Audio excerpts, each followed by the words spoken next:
ਜਦੋਂ ਬੱਚਾ ਪੈਦਾ ਹੁੰਦਾ ਹੈ ਉਦੋਂ ਹੀ ਆਰੰਭ ਹੋ ਜਾਂਦੀ ਹੈ।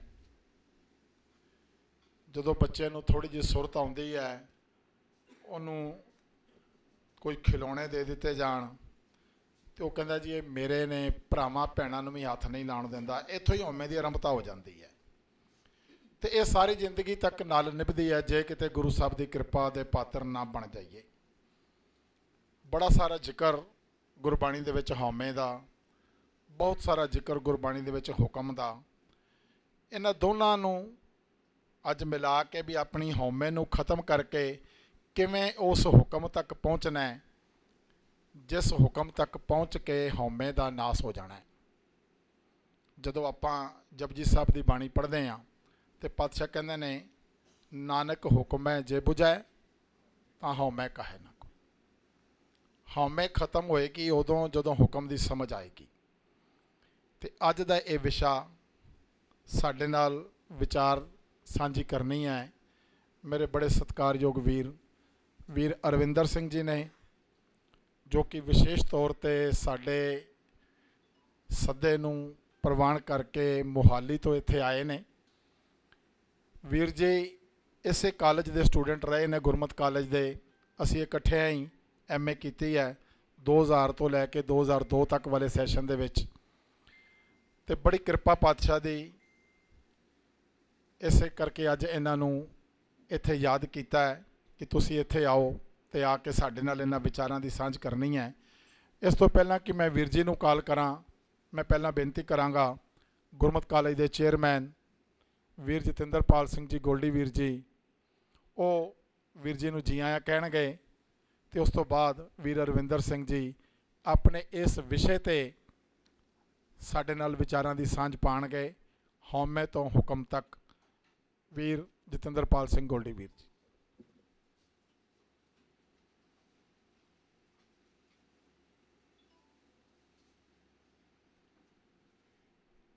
ਗੁਰੂ ਪਿਆਰੀ ਸਾਧ ਸੰਗਤ, ਆਓ ਸਭ ਤੋਂ ਪਹਿਲੇ ਗੁਰੂ ਬਖਸ਼ੀ ਫਤਿਹ ਨਾਲ ਸਾਂਝ ਪਾਈਏ। ਵਾਹਿਗੁਰੂ ਜੀ ਕਾ ਖਾਲਸਾ, ਵਾਹਿਗੁਰੂ ਜੀ ਕੀ ਫਤਿਹ। ਸੰਗਤ ਜੀ, ਆਪ ਧੰਨ ਧੰਨ ਯੋਗ ਹੋ ਜਿਹੜਾ ਕਿ ਆਪਣੇ ਰੁਝੇਵਿਆਂ 'ਚੋਂ ਸਮਾਂ ਕੱਢ ਕੇ ਉਚੇਚੇ ਤੌਰ 'ਤੇ ਇਸ ਸਮੇਂ ਦਿੱਲੀ ਦੇ ਕੋਨੇ-ਕੋਨੇ ਤੋਂ ਆਪ ਜੀ ਚੱਲ ਕੇ ਇੱਥੇ ਪਹੁੰਚਦੇ ਹੋ। ਸਾਡਾ ਟੀਚਾ ਇੱਕ ਹੀ ਹੈ ਕਿ ਅਸੀਂ ਕਿਸੇ ਤਰੀਕੇ ਹੋ ਸਕੇ ਤੇ ਗੁਰੂ ਦੇ ਸ਼ਬਦ ਦਾ ਪ੍ਰਚਾਰ ਕਰ ਸਕੀਏ। ਸਾਡੀ ਸੋਚ ਇਹੀ ਹੈ ਕਿ ਅਸੀਂ ਵਧੀਆ ਤੋਂ ਵਧੀਆ ਵਿਦਵਾਨ ਜਿਨ੍ਹਾਂ ਨੂੰ ਗੁਰੂ ਸ਼ਬਦ ਦੀ ਸੋਝੀ ਹੋਵੇ ਉਹਨਾਂ ਨਾਲ ਆਪ ਜੀ ਨੂੰ ਰੂਬਰੂ ਕਰਾ ਸਕੀਏ।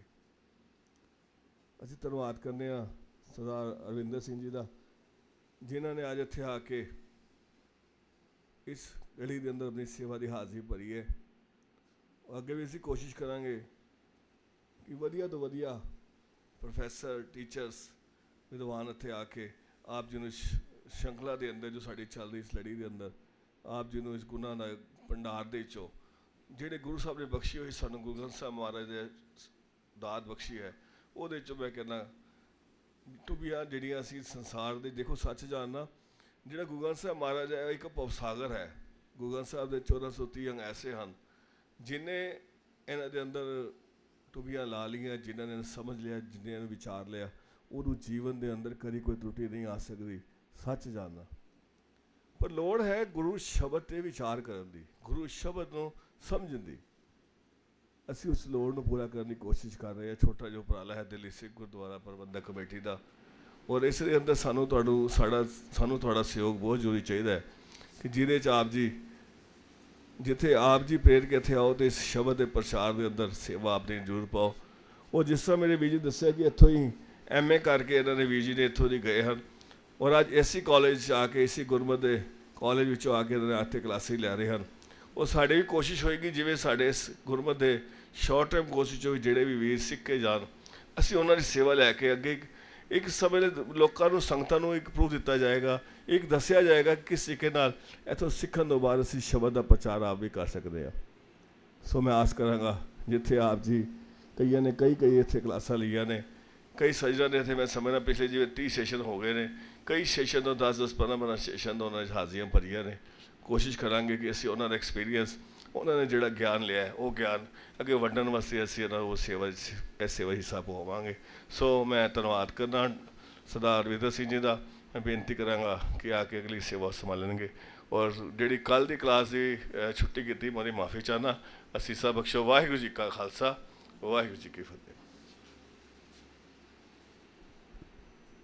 ਹੁਣ ਮੈਂ ਬੇਨਤੀ ਕਰਾਂਗਾ ਵੀਰ ਅਰਵਿੰਦਰ ਸਿੰਘ ਜੀ ਮੋਹਾਲੀ, ਉਹ ਆਉਣਗੇ ਤੇ ਅੱਜ ਦੇ ਇਸ ਵਿਸ਼ੇ ਤੇ ਹਉਮੈ ਤੋਂ ਹੁਕਮ, ਈਗੋ ਟੂ ਡਿਵਾਈਨ ਲਾ, ਇਸ ਨੂੰ ਆਪਾਂ ਵਧੀਆ ਤਰੀਕੇ ਨਾਲ ਸਮਝਣਾ ਹੈ, ਕਿਉਂਕਿ ਇਹ ਸਾਡੇ ਸਾਰਿਆਂ ਦੇ ਨਾਲ ਸੰਬੰਧਿਤ ਇੱਕ ਵਿਸ਼ਾ ਹੈ।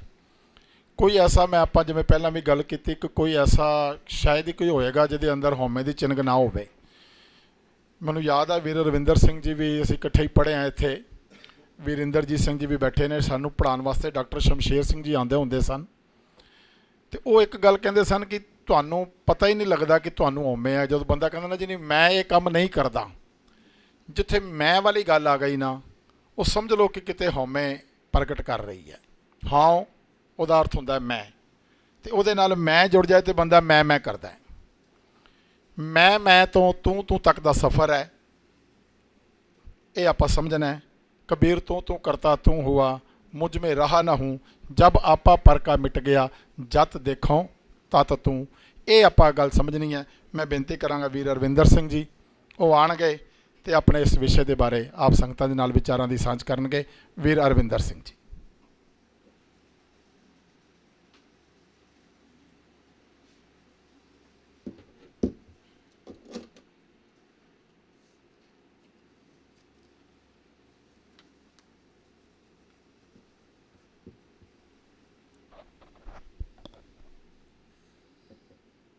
ओंकार सतनाम करता पुरख निर्भव निर्वैर अकाल मूरत अजूनी सैभं गुर प्रसाद।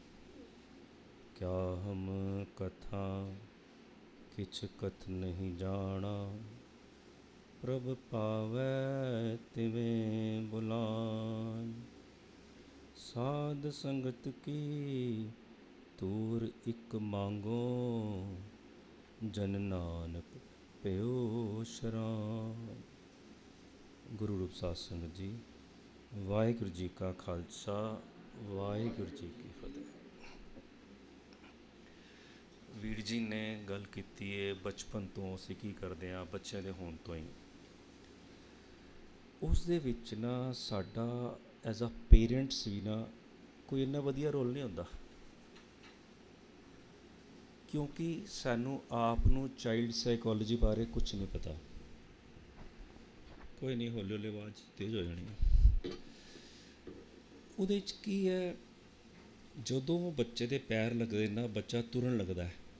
ਜਿਵੇਂ ਹੀ ਤੁਰਦਾ ਨਾ, ਅੱਗੇ ਮੇਜ਼ ਕੁਰਸੀ ਕਿਸੇ ਚੀਜ਼ ਨਾਲ ਅੜ ਕੇ ਗਿਰੇਗਾ। ਅਤੇ ਇਹ 99 ਨਹੀਂ 100% ਬੱਚੇ ਸੱਟ ਖਾਂਦੇ ਆ, they get hurt. As a parents ਅਸੀਂ ਕੀ ਕਰਦੇ ਹਾਂ, ਅੱਛਾ ਟੇਬਲ ਨੇ ਮੇਰੇ ਬੱਚੇ ਨੂੰ ਮਾਰਿਆ, ਟੇਬਲ ਨੂੰ ਕੁੱਟਣ ਲੱਗ ਜਾਂਦੇ ਹਾਂ। ਬੱਚੇ ਨੂੰ ਬਚਪਨ ਤੋਂ ਵਿਗਾੜਤਾ, ਤੂੰ ਤਾਂ ਗਲਤ ਹੋ ਹੀ ਨਹੀਂ ਸਕਦਾ, ਸਾਹਮਣੇ ਵਾਲਾ ਹੀ ਗਲਤ ਹੋਏਗਾ, ਭਾਵੇਂ ਉਹ ਲਿਵਿੰਗ ਹੈ ਭਾਵੇਂ ਨਾਨ ਲਿਵਿੰਗ ਹੈ। ਜੜ ਹੀ ਗਲਤ ਲਾਤੀ। ਇੱਥੇ ਕਿਸ ਤਰ੍ਹਾਂ ਉਹਨੂੰ ਟਰੀਟ ਕਰਨਾ ਹੈ, ਕਿਵੇਂ ਗੱਲ ਕਰਨੀ ਹੈ, ਕਿਵੇਂ ਪੇਸ਼ ਆਉਣਾ ਹੈ, ਇਹ ਸਾਨੂੰ ਨਹੀਂ, ਉਹਦੀ ਸੋਝੀ ਨਹੀਂ ਹੈ। ਕਿਉਂ? ਕਾਰਨ ਹੈ ਵੇ ਐਜੂਕੇਸ਼ਨ। ਬਾਹਰ ਮੈਂ ਦੇਖਿਆ ਇੰਨਾ ਘੁੰਮ ਫਿਰ ਕੇ ਜਾਂ ਇੰਟਰੈਕਸ਼ਨ ਕਰਦਾ ਰਿਹਾ ਗੋਰਿਆਂ ਨਾਲ, ਉਹ ਜਦੋਂ ਬੱਚੇ ਦੀ ਪਲੈਨਿੰਗ ਕਰਦੇ ਨੇ ਨਾ, ਪਹਿਲੇ 5-7-10 ਕਿਤਾਬਾਂ ਪੜ੍ਹਦੇ ਨੇ। ਬੱਚੇ ਨੂੰ ਪਾਲਣਾ ਕਿਵੇਂ, ਮਦਰ ਪੜ੍ਹੇਗੀ ਪ੍ਰੈਗਨੈਂਸੀ ਬਾਰੇ, ਫਾਦਰ ਪੜ੍ਹੇਗਾ ਟੇਕਿੰਗ ਕੇਅਰ ਬਾਰੇ, ਕਿਉਂਕਿ ਜਿਹੜਾ ਕੰਬੀਨੇਸ਼ਨ ਹੈ ਨਾ, ਦੋਨੋਂ ਕਿਵੇਂ ਪਾਲਦੇ ਹੈ। ਜੋ ਮਦਰ ਹੈ, ਲਵ, ਅਫੈਕਸ਼ਨ, ਫੀਲਿੰਗ, ਪ੍ਰੇਮ, ਸਦਕ, ਸੰਭਾਲ ਦੇ ਨਾਲ ਪਾਲੇਗੀ। ਫਾਦਰ ਲੌਜਿਕ ਨਾਲ, ਐਂਗਰ ਨਾਲ, ਕੰਟਰੋਲ ਨਾਲ, ਪੋਜੈਸ਼ਨ ਨਾਲ, ਗਾਈਡੈਂਸ ਨਾਲ, ਦੋਨਾਂ ਦੀ ਲੋੜ ਆ। ਦੋਨਾਂ ਦਾ ਬੈਲੈਂਸ ਚਾਹੀਦਾ। ਇਹ ਦੋਨੋਂ ਇਸ ਸਬਜੈਕਟ ਦੇ ਉੱਤੇ ਕਿਤਾਬਾਂ ਪੜ੍ਹਦੇ ਆ, ਫਿਰ ਬੱਚਾ ਪੈਦਾ ਕਰਦੇ ਆ ਅਤੇ ਫਿਰ ਉਹਨੂੰ ਪਾਲਦੇ ਆ, ਜੋ ਸਾਡੀ ਕੌਮ ਦੇ ਵਿੱਚ ਖਾਮੀ ਹੈ। ਸਾਨੂੰ ਸਿੱਖ ਲੈਣਾ ਚਾਹੀਦਾ, ਜੋ ਚੀਜ਼ ਸਾਨੂੰ ਨਹੀਂ ਪਤਾ ਸਿੱਖ ਲੈਣੀ ਚਾਹੀਦੀ ਹੈ। ਵਿਜ਼ੂਅਲ ਲੈਣਾ ਬੈਲੈਂਸ। ਮੈਂ ਇੱਕ ਛੋਟਾ ਜਿੰਨਾ ਇੱਕ ਤੁਹਾਡੇ ਸਭ ਨਾਲ ਸਾਂਝ ਕਰਨਾ ਚਾਹੁੰਦਾ। ਅਮਰਜੋਤ ਸਿੰਘ ਆ ਜਾਓ, ਇੱਕ ਵੀਰ ਜੀ ਆ ਜਾਣ ਜਿਹੜੇ ਮੂੰਹ 'ਤੇ ਹੱਥ ਰੱਖ ਕੇ ਬੈਠੇ ਆ। ਆ ਜਾਓ, ਆ ਜਾਓ, ਆ ਜਾਓ ਸਟੇਜ 'ਤੇ ਇੱਥੇ ਆ ਜਾਓ please. I need only 5 people, 5 ਬੰਦੇ ਚਾਹੀਦੇ ਨੇ ਮੈਨੂੰ। ਇੱਕ ਭਾਈ ਸਾਹਿਬ ਆਪ ਜੀ ਆ ਜਾਓ, ਆ ਜਾਓ ਇੱਥੇ, ਆ ਜਾਓ ਇੱਥੇ 1 ਮਿੰਟ ਖੜ੍ਹੇ ਹੋ ਜਾਓ, ਜਸਟ ਅ ਮਿਨਟ, ਆ ਜਾਓ ਪਲੀਜ਼, ਆ ਜਾਓ 1 ਮਿੰਟ ਆ ਜਾਓ। One more, any one volunteer please. ਇੱਕ ਹੋਰ ਹਰਪ੍ਰੀਤ ਸਿੰਘ ਜੀ ਨੂੰ ਖੜ੍ਹਾ ਕਰ ਦਿਓ, ਐਨੀ ਵਨ ਵੋਲੰਟੀਅਰ। ਇਹ ਸਭ ਨੂੰ ਇੱਕ ਇੱਕ ਬੈਲੂਨ ਦੇ ਦਿਓ ਜੀ। ਵਿਲ ਟੇਕ 1 ਮਿੰਟ, ਸਿਰਫ 1 ਮਿੰਟ ਲਾਣਾ। ਜ਼ਿੰਦਗੀ ਦੇ ਤਜਰਬੇ ਅੱਡ ਅੱਡ ਹੁੰਦੇ ਨੇ, ਅੱਡ ਅੱਡ ਤਰੀਕੇ ਨਾਲ ਹੁੰਦੇ ਨੇ। ਜੋ ਕੁਛ ਮੈਨੂੰ ਮੂਰਖ ਨੂੰ ਸੰਗਤ 'ਚੋਂ ਆਪ ਜੀ ਵਰਗਿਆਂ ਨਾਲ ਵਿਚਰਦੇ ਹੋਏ ਜੋ ਸੋਝੀ ਪਈ, ਉਹਦੇ 'ਚੋਂ ਕੁਛ ਕੁ ਫਲੇਵਰਸ ਮੈਂ ਤੁਹਾਡੇ ਨਾਲ ਸਾਂਝ ਕਰਨਾ ਚਾਹੁੰਦਾ ਕਿ ਲਾਈਫ ਦੇ ਐਕਸਪੀਰੀਅੰਸਿਸ ਕੀ ਨੇ ਅਤੇ ਕੀ ਨੇ। ਸਭ ਨੂੰ ਇੱਕ ਇੱਕ ਟੂਥਪਿਕ ਦੇ ਦਿਓ ਜੀ, ਜਲਦੀ ਨਾਲ, ਥੋੜ੍ਹਾ ਸਾਡੇ ਕੋਲ ਟਾਈਮ ਘੱਟ ਹੈ। ਤੁਹਾਡੇ ਸਭ ਵਾਸਤੇ ਇੱਕ ਛੋਟੀ ਜਿਹੀ ਟਾਸਕ ਹੈ। ਤੁਹਾਡੇ 5 ਵਿੱਚੋਂ ਜੇਤੂ ਉਹ ਹੋਏਗਾ ਜਿਹਦੇ ਹੱਥ ਵਿੱਚ ਅਖੀਰ ਵਿੱਚ ਬੈਲੂਨ ਲੈ ਜਾਏਗਾ।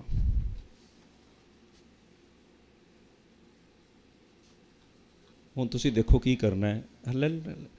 ਤੁਹਾਡੇ 'ਚੋਂ ਕਰੋ ਤੁਸੀਂ ਆਪਸ ਵਿੱਚ, ਜੋ ਜੇਤੂ ਹੋਏਗਾ ਜਿਹਦੇ ਹੱਥ 'ਚ ਅਖੀਰ 'ਚ ਬੈਲੂਨ ਰਹਿ ਜਾਏਗਾ। ਸਾਰਿਆਂ ਨੇ ਫਾੜਤਾ। Thank you, please. ਹੁਣ ਮੈਂ ਇੱਕ ਜਗ੍ਹਾ 'ਤੇ ਐਕਸਪੈਰੀਮੈਂਟ ਕੀਤਾ। ਉਹ ਇੱਕ ਨੇ ਕੀ ਕੀਤਾ, ਆਪਣਾ ਬੈਲੂਨ ਪਿੱਛੇ ਰੱਖ ਲਿਆ, ਬਾਕੀ ਸਭ ਦੇ ਫਾੜਨ ਲੱਗ ਗਿਆ। Now what is to be learned. ਮੈਂ ਕੀ ਕਿਹਾ ਸੀਗਾ, ਤੁਹਾਡੇ 5 ਵਿੱਚੋਂ ਜੇਤੂ ਹੋਏਗਾ ਜਿਹਦੇ ਹੱਥ ਹੀ ਬੈਲੂਨ ਰਹਿ ਜਾਏਗਾ। ਮੈਂ ਤੇ ਕਿਹਾ ਨਹੀਂ ਫਾੜ ਦਿਓ, ਸਾਰੇ ਵਿਨਰ ਹੋ ਸਕਦੇ ਸੀਗੇ। Everybody would have been a winner. ਤੇ ਕਈ ਇੱਕ ਦੂਜੇ ਦਾ ਫਾੜਨ ਲੱਗ ਜਾਂਦੇ ਨੇ, ਮੈਂ ਵੀ ਦੇਖਿਆ। ਸੋ ਵਾਟ ਇਜ਼ ਦ ਲਰਨਿੰਗ। ਗੁਰਮਤਿ ਵਿੱਚ ਕੋਈ ਫਸਟ ਸੈਕਿੰਡ ਨਹੀਂ ਹੈ, ਸਾਰੇ ਵਿਨਰ ਹਾਂ, ਇਹ ਮੰਨੀਏ। ਕੋਈ ਇਹ ਰੇਸ ਨਹੀਂ ਹੈ, ਰੇਸ ਅਗੇਂਸਟ ਟਾਈਮ ਨਹੀਂ ਹੈ, ਪ੍ਰੇਮ ਦੀ ਖੇਡ ਹੈ। ਜਿਹਨੂੰ ਜਿੰਨਾ ਪ੍ਰੇਮ ਪੈ ਗਿਆ ਗੁਰੂ ਨਾਲ, ਉਹ ਉਨੀ ਕੁ ਵੱਡੀ ਖੇਡ 'ਚ ਨਿਕਲ ਗਿਆ। ਸੋ ਆਈ ਥਿੰਕ ਇਹ ਬਹੁਤ ਹੈ। ਐਨੀ ਆਡੀਬਲ ਹੈ ਸਭ ਨੂੰ।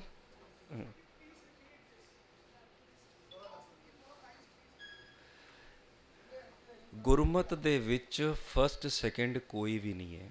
ਇਹ ਕੋਈ ਰੇਸ ਅਗੇਂਸਟ ਟਾਈਮ ਨਹੀਂ ਹੈ। ਇਹ ਮੇਰੇ ਆਪ ਦੇ ਨਾਲ ਆਪ ਦੀ ਜੰਗ ਹੈ ਕਿ ਮੈਂ ਕੱਲ੍ਹ ਕੀ ਸੀ, ਅੱਜ ਕੀ ਬਣਾ। ਕੱਲ੍ਹ ਤੋਂ ਮੈਂ ਅੱਜ ਵੱਧ ਅੱਗੇ ਕਿਵੇਂ ਵਧਾਂ। ਮੇਰਾ ਆਪਣੇ ਆਪ ਨਾਲ competition is not competition with anybody else. Mahatma Buddha ਬੈਠੇ ਸੀ ਇੱਕ ਵਾਰੀ, ਉਹਨਾਂ ਦਾ ਚਚੇਰਾ ਭਰਾ ਸੀ ਆਨੰਦ। ਉਹ ਗਿਆਨ ਵਿੱਚ ਬਹੁਤ ਅੱਗੇ ਸੀਗਾ, ਪਰ ਪ੍ਰੇਮ ਵਿੱਚ ਅੱਗੇ ਨਹੀਂ ਸੀਗਾ। ਉਹ ਜਲਨ ਕਰਦਾ ਸੀਗਾ ਵੀ ਸਾਰੇ ਲੋਕ ਆਪਣੀ ਪ੍ਰੋਬਲਮ ਸੌਰਟ ਆਊਟ ਕਰਨ ਮਹਾਤਮਾ ਬੁੱਧ ਕੋਲ ਜਾਂਦੇ ਨੇ, ਮੇਰੇ ਕੋਲ ਕੋਈ ਆਉਂਦਾ ਨਹੀਂ, ਗਿਆਨ ਮੇਰੇ ਕੋਲ ਜ਼ਿਆਦਾ ਹੈ। ਉਹਨੇ ਕਈ ਵਾਰੀ ਮਾਰਨ ਦੀ ਕੋਸ਼ਿਸ਼ ਕੀਤੀ ਮਹਾਤਮਾ ਬੁੱਧ ਨੂੰ। ਬੈਠੇ ਸੀਗੇ, ਉੱਤੋਂ ਬੁਲਡਰ ਪੱਥਰ ਰੇੜਤਾ ਪਹਾੜ ਤੋਂ, ਉਹ ਚੋਲੇ ਨੂੰ ਛੂਹ ਕੇ ਨਿਕਲ ਗਿਆ। ਚੇਲੇ ਕਹਿੰਦੇ ਨੇ ਬੜੀ ਅਤੀ ਹੋ ਗਈ, ਅੱਜ ਮਾਰ ਦਿੰਦੇ ਹਾਂ। ਕਹਿੰਦੇ ਨਾ। ਇਸ ਤਰ੍ਹਾਂ ਉਹਨੇ ਕਈ ਵਾਰ ਕੀਤਾ। ਇੱਕ ਦਿਨ ਆ ਕੇ ਤੇ ਨਾ ਮਹਾਤਮਾ ਬੁੱਧ ਬੈਠੇ ਸਮਾਧੀ 'ਚ, ਜਿੰਨੀਆਂ ਕੁ ਉਹਨੂੰ ਗੱਲਾਂ ਆਉਂਦੀਆਂ ਸੀ ਸਾਰੀਆਂ ਕੱਢਦੀਆਂ, ਸਭ ਕੱਢਦੀਆਂ। ਕੱਢ ਕੇ ਨਾ ਚਲੇ ਗਿਆ, ਭੱਜ ਗਿਆ ਉੱਥੋਂ। ਚੇਲੇ ਆ ਗਏ, ਕਹਿੰਦੇ ਅੱਜ ਕੁੱਟਣਾ।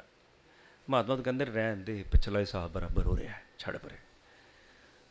ਕਹਿੰਦੇ ਨੇ ਮਹਾਤਮਾ ਇੰਨੀਆਂ ਗੱਲਾਂ ਕੱਢ ਗਿਆ, ਤੁਹਾਨੂੰ ਕੁਛ ਨਹੀਂ ਹੋ ਰਿਹਾ।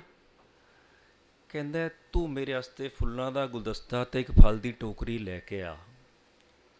ਲਿਆਇਆ। ਕਹਿੰਦਾ ਹੁਣ ਮੈਂ ਨਹੀਂ ਲੈਂਦਾ ਤੇਰੇ ਤੋਂ, ਜਾ। ਤੂੰ ਕੀ ਕਰੇਗਾ? ਕਹਿੰਦਾ ਮੇਰੇ ਕੋਲ ਕੋਈ ਚੋਇਸ ਨਹੀਂ ਹੈ, ਮੈਂ ਵਾਪਸ ਲੈ ਜਾਵਾਂਗਾ। ਕਹਿੰਦਾ ਮੈਂ ਗੱਲਾਂ ਲਈਆਂ ਹੀ ਨਹੀਂ, ਮੈਂ ਲਿੱਤੀਆਂ ਹੀ ਨਹੀਂ। ਮੈਂ ਲਵਾਂਗਾ ਤਾਂ ਮੇਰੇ ਕੋਲ ਆਉਣੀ, ਮੈਂ ਲਈਏ ਐਕਸੈਪਟ ਹੀ ਨਹੀਂ ਕਰੀਆਂ। ਉਹ ਘਰ ਗਿਆ, ਉਹਦੀ ਵਾਈਫ ਉਹਨੂੰ ਕਹਿੰਦੀ ਹੈ ਤੂੰ ਗਲਤ ਜਗ੍ਹਾ ਮੱਥਾ ਮਾਰ ਆਇਆ। ਮਹਾਤਮਾ ਵੱਡਾ ਹੈ, ਭਾਵੇਂ ਤੇਰਾ ਚਚੇਰਾ ਭਰਾ ਵੇ, ਉਮਰ 'ਚ ਛੋਟਾ ਪਰ ਵੱਡਾ ਹੈ। ਜਾਂ ਮਾਫੀ ਮੰਗ ਕੇ ਆ। ਕਹਿੰਦਾ ਅੱਛਾ, ਸਮਝ ਆ ਗਈ ਉਹਨੂੰ, ਜਾਗ ਗਿਆ। ਅਗਲੇ ਦਿਨ ਆ ਕੇ ਮਾਤਾ ਬੁੱਧ ਬੈਠੇ ਸੀ। ਕਹਿੰਦਾ ਮੈਂ ਆਨੰਦ ਤੁਹਾਡਾ ਵੱਡਾ ਭਰਾ ਕੱਲ੍ਹ ਦੀ ਕੀਤੀ ਵਧੀਕੀ ਤੇ ਤੁਹਾਡੇ ਤੋਂ ਮਾਫੀ ਮੰਗਦਾ। ਹੇ ਮਹਾਤਮਾ, ਤੁਸੀਂ ਦਿਆਲੂ ਹੋ, ਤੁਹਾਡਾ ਦਿਲ ਵੱਡਾ ਹੈ, ਮੈਨੂੰ ਮਾਫ ਕਰ ਦਿਓ। ਮਹਾਤਮਾ ਦੇਖੇ, ਮੁਸਕਰਾਏ, ਕਹਿੰਦੇ ਆਨੰਦ ਤੂੰ ਕੱਲ੍ਹ ਵਾਲਾ ਆਨੰਦ ਨਹੀਂ ਹੈ, ਤੇਰੇ 'ਚ ਪਛਤਾਪ ਜਾਗਿਆ ਪਿਆ। ਮੈਂ ਬੁੱਧ, ਕੱਲ੍ਹ ਵਾਲਾ ਬੁੱਧ ਨਹੀਂ ਆ, ਮੇਰਾ ਸਬਰ ਵਧਿਆ ਪਿਆ। ਕੱਲ੍ਹ ਵਾਲੇ ਤੇ ਦੋਨੋਂ ਗਏ, ਫਿਰ ਕੌਣ ਕਿਤੇ ਕੋਲੋਂ ਮਾਫੀ ਮੰਗ ਰਿਹਾ? ਜਾਂ ਨਜ਼ਾਰੇ ਲੈ ਜ਼ਿੰਦਗੀ ਦੇ। ਹੁਣ ਮਹਾਤਮਾ ਬੁੱਧ ਦਾ ਕੰਪੀਟੀਸ਼ਨ ਆਪਣੇ ਆਪ ਨਾਲ ਹੈ, ਦੂਜੇ ਨਾਲ ਨਹੀਂ। ਔਰ ਇਹੀ ਚੀਜ਼ ਉਹਨੂੰ ਆਨੰਦ ਨੂੰ ਦੱਸ ਰਹੇ ਨੇ, ਤੂੰ ਕੱਲ੍ਹ ਵਾਲਾ ਆਨੰਦ ਨਹੀਂ ਰਿਹਾ, ਬੈਟਰ ਹੋ ਗਿਆ। ਸੋ ਜੋ ਬਾਣੀ ਦੇ ਵਿੱਚ ਜਿਹੜੇ ਵੀ ਸ਼ਬਦ ਨੇ, ਜਿਹੜੇ ਵੀ ਅੱਖਰ ਨੇ, ਅਗਰ ਸਾਨੂੰ ਨਹੀਂ ਸਮਝ ਆਉਂਦੇ ਨਾ, ਉਹਦੀ ਸਭ ਤੋਂ ਔਥੈਂਟੀਕੇਟਡ ਵਿਆਖਿਆ, ਐਕਸਪਲੇਨੇਸ਼ਨ, ਮੀਨਿੰਗ ਗੁਰੂ ਗ੍ਰੰਥ ਸਾਹਿਬ ਮਹਾਰਾਜ ਦੇ ਵਿੱਚ ਹੀ ਪਏ ਹੈ, ਬਾਹਰ ਜਾਣ ਦੀ ਲੋੜ ਹੀ ਨਹੀਂ। ਉਹ ਗੱਲ ਅਲੱਗ ਹੈ, ਅਸੀਂ ਪੜ੍ਹੀਏ ਜਾਂ ਨਾ ਪੜ੍ਹੀਏ, ਜਾਂ ਪੜ੍ਹ ਜਾਈਏ ਅਤੇ ਉਹਨੂੰ ਸਮਝੀਏ ਜਾਂ ਨਾ ਸਮਝੀਏ, ਪਰ ਇਟ ਇਜ਼ ਦੇਅਰ। ਜਿਵੇਂ ਅਸੀਂ ਕਹਿੰਦੇ ਹੋਮ ਮੈਂ, ਹੁਣ ਇਹ ਲਫ਼ਜ਼ ਦੇ ਸੰਧੀ ਵਿਛੇਦ ਕਰ ਦਈਏ, ਹੋਂ ਜਮਾ ਮੈਂ। ਹੁਣ ਹੋਂ ਦੇ ਅਰਥ ਦੇਖਣੇ ਨੇ, ਬਾਣੀ ਰੈਫਰ ਕਰ ਲਈਏ, ਹੋਂ ਆਪੋ ਬੋਲ ਨਾ ਜਾਣਦਾ, ਮੈਂ ਕਿਹਾ ਸਭ ਹੁਕਮਾਓ। ਹੁਣ ਇੱਕ ਥਾਂ 'ਤੇ ਗੁਰੂ ਸਾਹਿਬ ਹੋਂ ਵਰਤਨੇ ਨੇ, ਦੂਜੀ ਥਾਂ 'ਤੇ ਮੈਂ। ਇਹ ਇੱਕ ਸਪਿਰਚੁਅਲ ਪੋਇਟਰੀ ਦੇ ਐਕਸਪੀਰੀਅੰਸ ਨੇ, ਇੱਕ ਪੋਇਟ ਦੀ ਖੁੱਲ੍ਹ ਹੈ। ਜੇ ਦੋਨੋਂ ਜਗ੍ਹਾ 'ਤੇ ਵਧੇ, ਮੈਂ ਆਪੋ ਬੋਲਣਾ ਜਾਣਦਾ, ਮੈਂ ਕਿਹਾ ਸਭ ਹੁਕਮਾਓ ਜੀਓ, ਦੇਖੋ ਤੋਲ ਨਹੀਂ ਪੂਰਾ ਬੈਠਦਾ। ਜਾਂ ਕਹਿੰਦੇ ਹੋਂ ਆਪੋ ਬੋਲਣਾ ਜਾਣਦਾ, ਹੋਂ ਕਿਹਾ ਸਭ ਹੁਕਮਾਓ ਜੀਓ, ਨਹੀਂ ਬੈਠਦਾ ਤੋਲ। ਰਾਗ ਦੇ ਵਿੱਚ ਮਾਤਰਾਵਾਂ ਦਾ ਤੋਲ ਵੀ ਨਹੀਂ ਬੈਠਦਾ। ਜਿਹੜੇ ਰਾਗ 'ਚ ਉਚਾਰਨ ਹੋਇਆ ਸ਼ਬਦ, ਉਹ ਵੀ ਚਾਹੀਦਾ ਪੂਰਾ। ਪਿੰਗਲ ਪਰ ਹੁੰਦਾ, ਪਿੰਗਲ ਨੇਮ ਹੁੰਦਾ ਹੈ ਰਾਗ ਦੀ ਗਾਇਕੀ ਦਾ, ਛੰਦਬੰਦੀ ਦਾ। ਐਨੀਵੇ ਫਿਰ ਦੇਖੋ ਕਹਿੰਦੇ ਨੇ, ਹੋਂ ਆਇਆ ਦੂਰੋਂ ਚੱਲ ਕੇ, ਮੈਂ ਤੱਕੀ ਤੋ ਸੁਣ ਆਏ ਜੀਓ। ਇਹਦਾ ਮਤਲਬ ਹੋਂ ਦਾ ਅਰਥ ਕੀ ਹੋਇਆ? ਬੜਾ ਕਲੀਅਰ ਹੋ ਗਿਆ, ਮੈਂ। ਸੋ ਹੋਮੇ ਦਾ ਅਰਥ ਹੋ ਗਿਆ ਮੈਂ। ਜੋ ਮੈਂ ਕਰ ਰਿਹਾ ਉਹ ਹੋਮੇ ਅਧੀਨ ਹੈ। Problem is I, me and mine. ਇਹਦੇ 'ਚ ਫਸੇ ਹਾਂ ਅਸੀਂ ਸਾਰੇ, ਮੈਂ ਵੀ। ਸਫ਼ਰ ਕਰਨਾ ਕੀ ਹੈ? ਦਾਓ ਦਾਏ ਦਾਈਨ, ਉਹਦੇ ਵੱਲ ਜਾਣਾ ਹੈ। ਜਿਵੇਂ ਵੀਰ ਜੀ ਕਹਿ ਰਹੇ ਸੀਗੇ, ਤੂੰ ਕਰਤਾ, ਹੁਣ ਜਾਣਾ ਤੇ ਤੂੰ ਤੋਂ ਮੈਂ ਵੱਲ ਹੈ। ਔਰ ਦੇਖੋ ਆਪਾਂ ਲਾਈਫ ਦੇ ਵੀ ਦੇਖੀਏ, ਜਿੰਨੀਆਂ ਵੀ ਜੀਵ ਜੰਤ ਨੇ, ਇਹਨਾਂ ਵਿੱਚੋਂ ਸਭ ਤੋਂ ਜ਼ਿਆਦਾ ਮੈਂ ਕੌਣ ਕਰਦਾ? ਬੱਕਰੀ, ਜਿਹਦੀ ਭਾਸ਼ਾ ਹੀ ਆਈ ਹੈ। ਉਹ ਸਭ ਤੋਂ ਜ਼ਿਆਦਾ ਸਲੌਟਰ ਕਿਹਦਾ ਹੁੰਦਾ? ਵੱਡੀ ਕੌਣ ਜਾਂਦੀ ਹੈ ਸਭ ਤੋਂ ਜ਼ਿਆਦਾ? ਤੇ ਬੱਕਰੀ। ਹੁਣ ਸਭ ਤੋਂ ਜ਼ਿਆਦਾ ਮੈਂ ਕਰਨ ਵਾਲੀ ਵੱਡੀ ਗਈ, ਸਭ ਤੋਂ ਜ਼ਿਆਦਾ ਘਾਣ ਹੋ ਰਿਹਾ ਉਹਦਾ। ਉਸ ਤੋਂ ਬਾਅਦ ਉਹਦੀ ਸਕਿਨ ਦਾ ਕੀ ਕਰ ਰਿਹਾ? ਸਭ ਤੋਂ ਵੱਧ ਵਰਤੋਂ ਉਹਦੀ ਸਕਿਨ ਦੀ ਹੁੰਦੀ ਹੈ ਤਬਲੇ ਦੇ। ਤਬਲੇ ਦੇ ਜ਼ਿਆਦਾ ਬੇਸਿਕ ਸੁਰ 7, ਸਾਰੇ ਤੂੰ ਵਾਲੇ, ਤੂੰ ਤਿਟ ਤਿਨ ਤੁਨ ਤਾ, ਸਾਰੇ। ਮਤਲਬ ਮਰਨ ਤੋਂ ਬਾਅਦ ਚਮੜੀ ਤੋਂ ਪਿੱਟ ਕੇ ਕੀ ਕਰ ਰਹੀ ਹੈ? ਤੂੰ ਕਰ ਰਹੀ ਹੈ। ਅਤੇ ਜਿਵੇਂ ਸਾਡੇ ਸਰੀਰ ਵਿੱਚ ਜਿਹੜਾ ਲਾਰਜ ਇੰਟੈਸਟਾਈਨ ਅਤੇ ਸਮੌਲ ਇੰਟੈਸਟਾਈਨ ਹੈ, ਐਵੇਂ ਜਾਨਵਰਾਂ ਦੇ ਪੇਟ ਵਿੱਚ ਵੀ ਹੁੰਦਾ ਹੈ। ਜਿਹੜੀ ਉਹਦੀ ਆਂਤੜੀਆਂ ਨੇ, ਲਾਰਜ ਇੰਟੈਸਟਾਈਨ, ਉਹਨਾਂ ਨੂੰ ਖਿੱਚ ਕੇ ਸੁਕਾਉਂਦੇ ਨੇ। ਉਹਦਾ ਪਤਾ ਕੀ ਕਰਦੇ ਆ? ਜਿੰਨੇ ਸਟਰਿੰਗ ਇੰਸਟਰੂਮੈਂਟਸ ਨੇ ਨਾ, ਜਿਨ੍ਹਾਂ ਨੂੰ ਅਸੀਂ ਤੰਤੀ ਸਾਜ਼ ਕਹਿੰਦੇ ਹਾਂ, ਰਬਾਬ, ਤਾਉਸ, ਦਿਲਰੂਬਾ, ਸਰੰਦਾ, ਸਰੰਗੀ, ਵਾਇਲਨ, ਗਿਟਾਰ, ਇਹਨਾਂ ਉੱਤੇ ਤੁਸੀਂ ਦੇਖਿਆ ਇੱਕ 3 ਫੁੱਟ ਦੀ ਸਟਿਕ ਘੁਮਾਉਂਦੇ ਨੇ। ਉਹਨੂੰ ਪੰਜਾਬੀ 'ਚ ਗੱਜ ਕਹਿੰਦੇ ਨੇ। ਇੱਕ ਗੱਜ is 1 yard, 1 yard is 3 feet. ਉਦੋਂ ਗੱਜ ਕਹਿੰਦੇ ਨੇ, ਗੱਜ ਫੇਰਨਾ ਉਹਦੇ 'ਤੇ। ਉਹਦੇ ਅੱਗੇ ਜੋ ਰੇਸ਼ਾ ਲੱਗਾ ਹੁੰਦਾ ਨਾ, ਉਹ ਬੱਕਰੀ ਦੀ ਲਾਰਜ ਇੰਟੈਸਟਾਈਨ ਹੁੰਦੀ ਹੈ। ਔਰ ਜਿਤਨੇ ਵੀ ਤੰਤੀ ਸਾਜ਼ ਨੇ, ਇਹਨਾਂ ਦਾ ਬੇਸਿਕ ਸੁਰ ਇੱਕ ਹੈ, ਤੂੰ। ਜਿਹੜੀ ਬੱਕਰੀ ਜੀਂਦੇ ਜੀ ਮੈਂ ਕਰਦੀ ਰਹੀ, ਮਰਨ ਤੋਂ ਬਾਅਦ ਖੱਲ ਤੋਂ, ਆਂਦਰਾਂ ਤੋਂ ਤੂੰ ਕਰ ਰਹੀ ਹੈ। ਇਹ ਬੰਦੇ ਬੱਕਰੀ ਤੋਂ ਸਿੱਖ ਲੈ। कोई वड्डी रॉकेट साइंस नहीं है, कोई अन्य वड्डी उलझन नहीं है जिहड़ी तू फतह ही नहीं कर सकदा।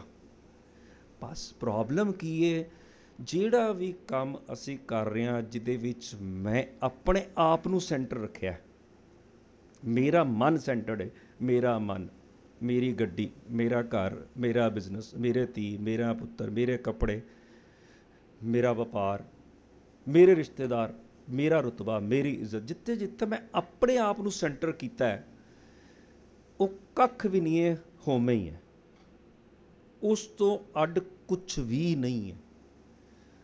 पर एक सफ़र की करना है, सारा कुछ करते हुए गुरु सेंटर्ड काम करना है। ये हो तो हुक्म दे विच आना। हुण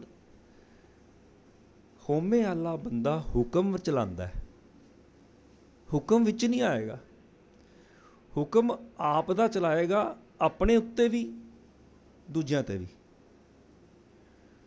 बिजनेसमैन है तो जाके अपने स्टाफ का बॉस बन के बह जाएगा, समाज च थोड़ा ज्ञान है तो चौधरी बन के बैठेगा, घर आएगा तो सारा कहेगा मेरी वाइफ बच्चे सारे टेंशन होकर खड़े हो जान, मैं bread earning member of the family हाँ, उन्होंने हुक्म चल रहा। एक की कित्थे फस गए, इस वास्ते तो नहीं सी आए सीगे।